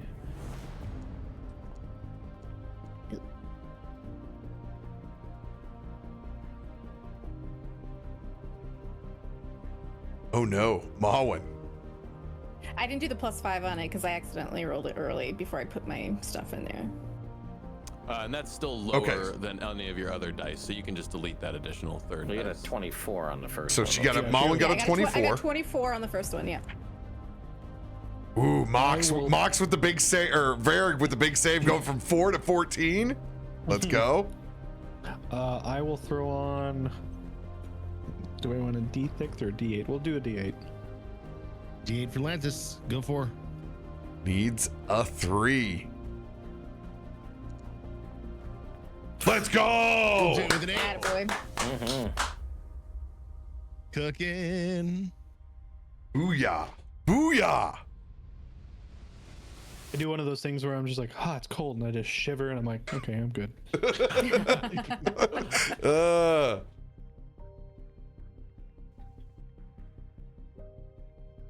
You guys succeed again.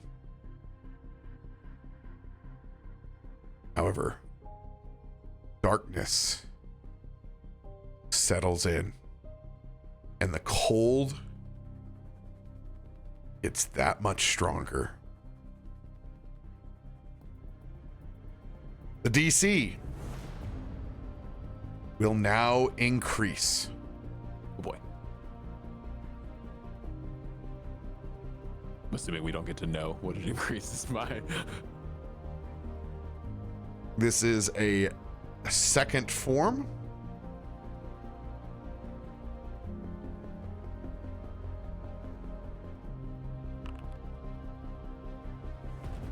Nice. Okay. Moxley. Noted's in the chat. You and Tark. 1d4. 1d4 because everybody's pulling together on this. Yep. But before we roll, Varrig, this pass without trace. Yeah. We're going to use it. Okay. We're going to make an additional stealth roll. After this, however, what I'm going to do is I'm going to split it. I'm going to let you put 5 extra points on your survival. I'm going to let you put 5 extra points on our stealth check. So because we are such a large caravan, knowing that we're getting to that hairy spot, I would also coordinate with Varig and cast Pass Without a Trace on the sled so that he can focus on the wagon. Okay, then I'll give you 10 points across if you guys are using the resources. I'll do it. 10. Let's I'll go. do it. I'll do it. Give it a 10. Give it a 10. All right. He's good, dog. He's a pig. Yeah. So in your situational bar, you put 10, and then you put plus 1d4. Because we're doing survival right now. Yeah, this is our survival, and then we're gonna get to do the stealth after this. Okay, plus 10 plus 1d4. And this is still at advantage. Still at advantage. Okay.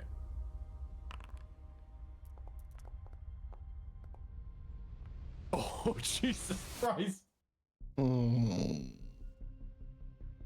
Ah, Me no likey. Good news. Good news. I rolled a 38. okay. Good.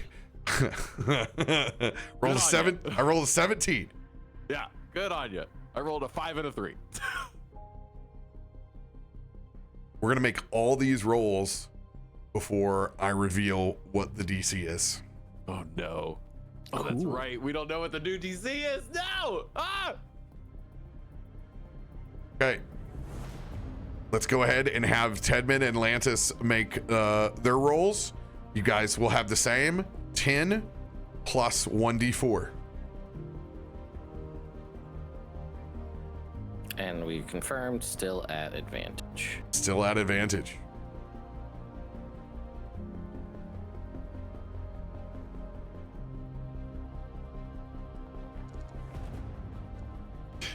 Oh, 19 and a 20. Let's go! Bring it Also back. 38. Let's go.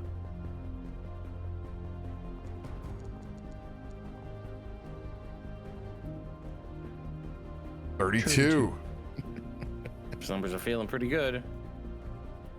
Obviously, automatic success from the wagon. That new wheel is divine. I mean, you could say that. If you ever It's go, a gift from the gods, you could say. of course, Tedmond would know a guy in the wheels business back home. Dude, I mean, sometimes people break their cement shoes and you gotta fix them. Well, I can get you 2 new wheels before it gets dark. You need a wheel? Don't ask where it came from. with that natural 20, only one group is going to have to make these stealth checks now. Ugh. As that wagon, unbelievable, doesn't make a damn noise back there. It is as quiet as anything else on the road. Nose goes for stealth roll.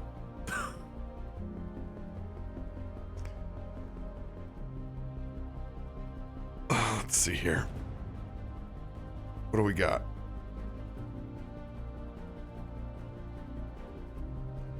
I mean, it could be worse. It Are you truly. saying that you and I have to make it? Is that what we're doing? Yes, we both have to make this roll.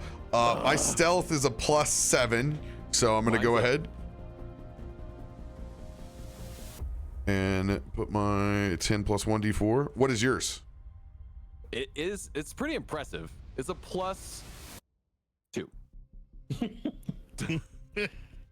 The ranger with no stealth. Let's go. Nope, no stealth. He's a giant woolly mammoth. What do you want?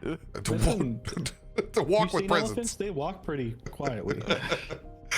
Yeah, I mean that's why he's not a negative, but like right. he's not amazing at it. All right, here we go.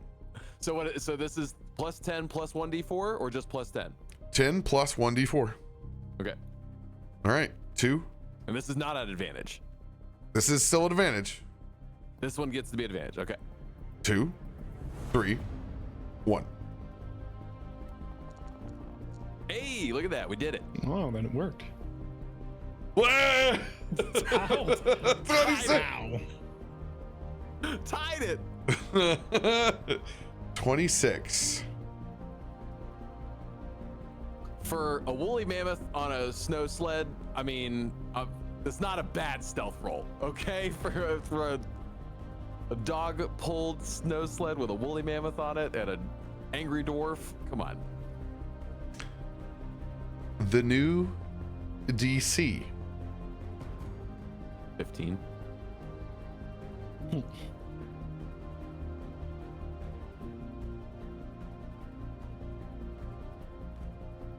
Scrolling.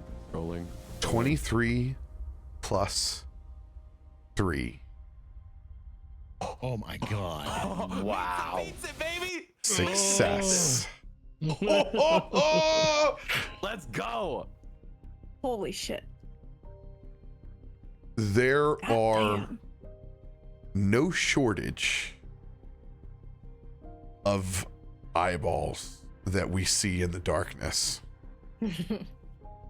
It's like shining a lamp in the bayou. This isn't a road that should be traveled at night unless you are a stout adventurer, and especially not since the Rime. Not to mention traveling to some place that is confirmed to be full of pirates that would love to be anywhere else but here. But you guys make haste. And thanks to a very, very quiet wagon and a few Winter Walker Wheeler Ranger Juniors And senior.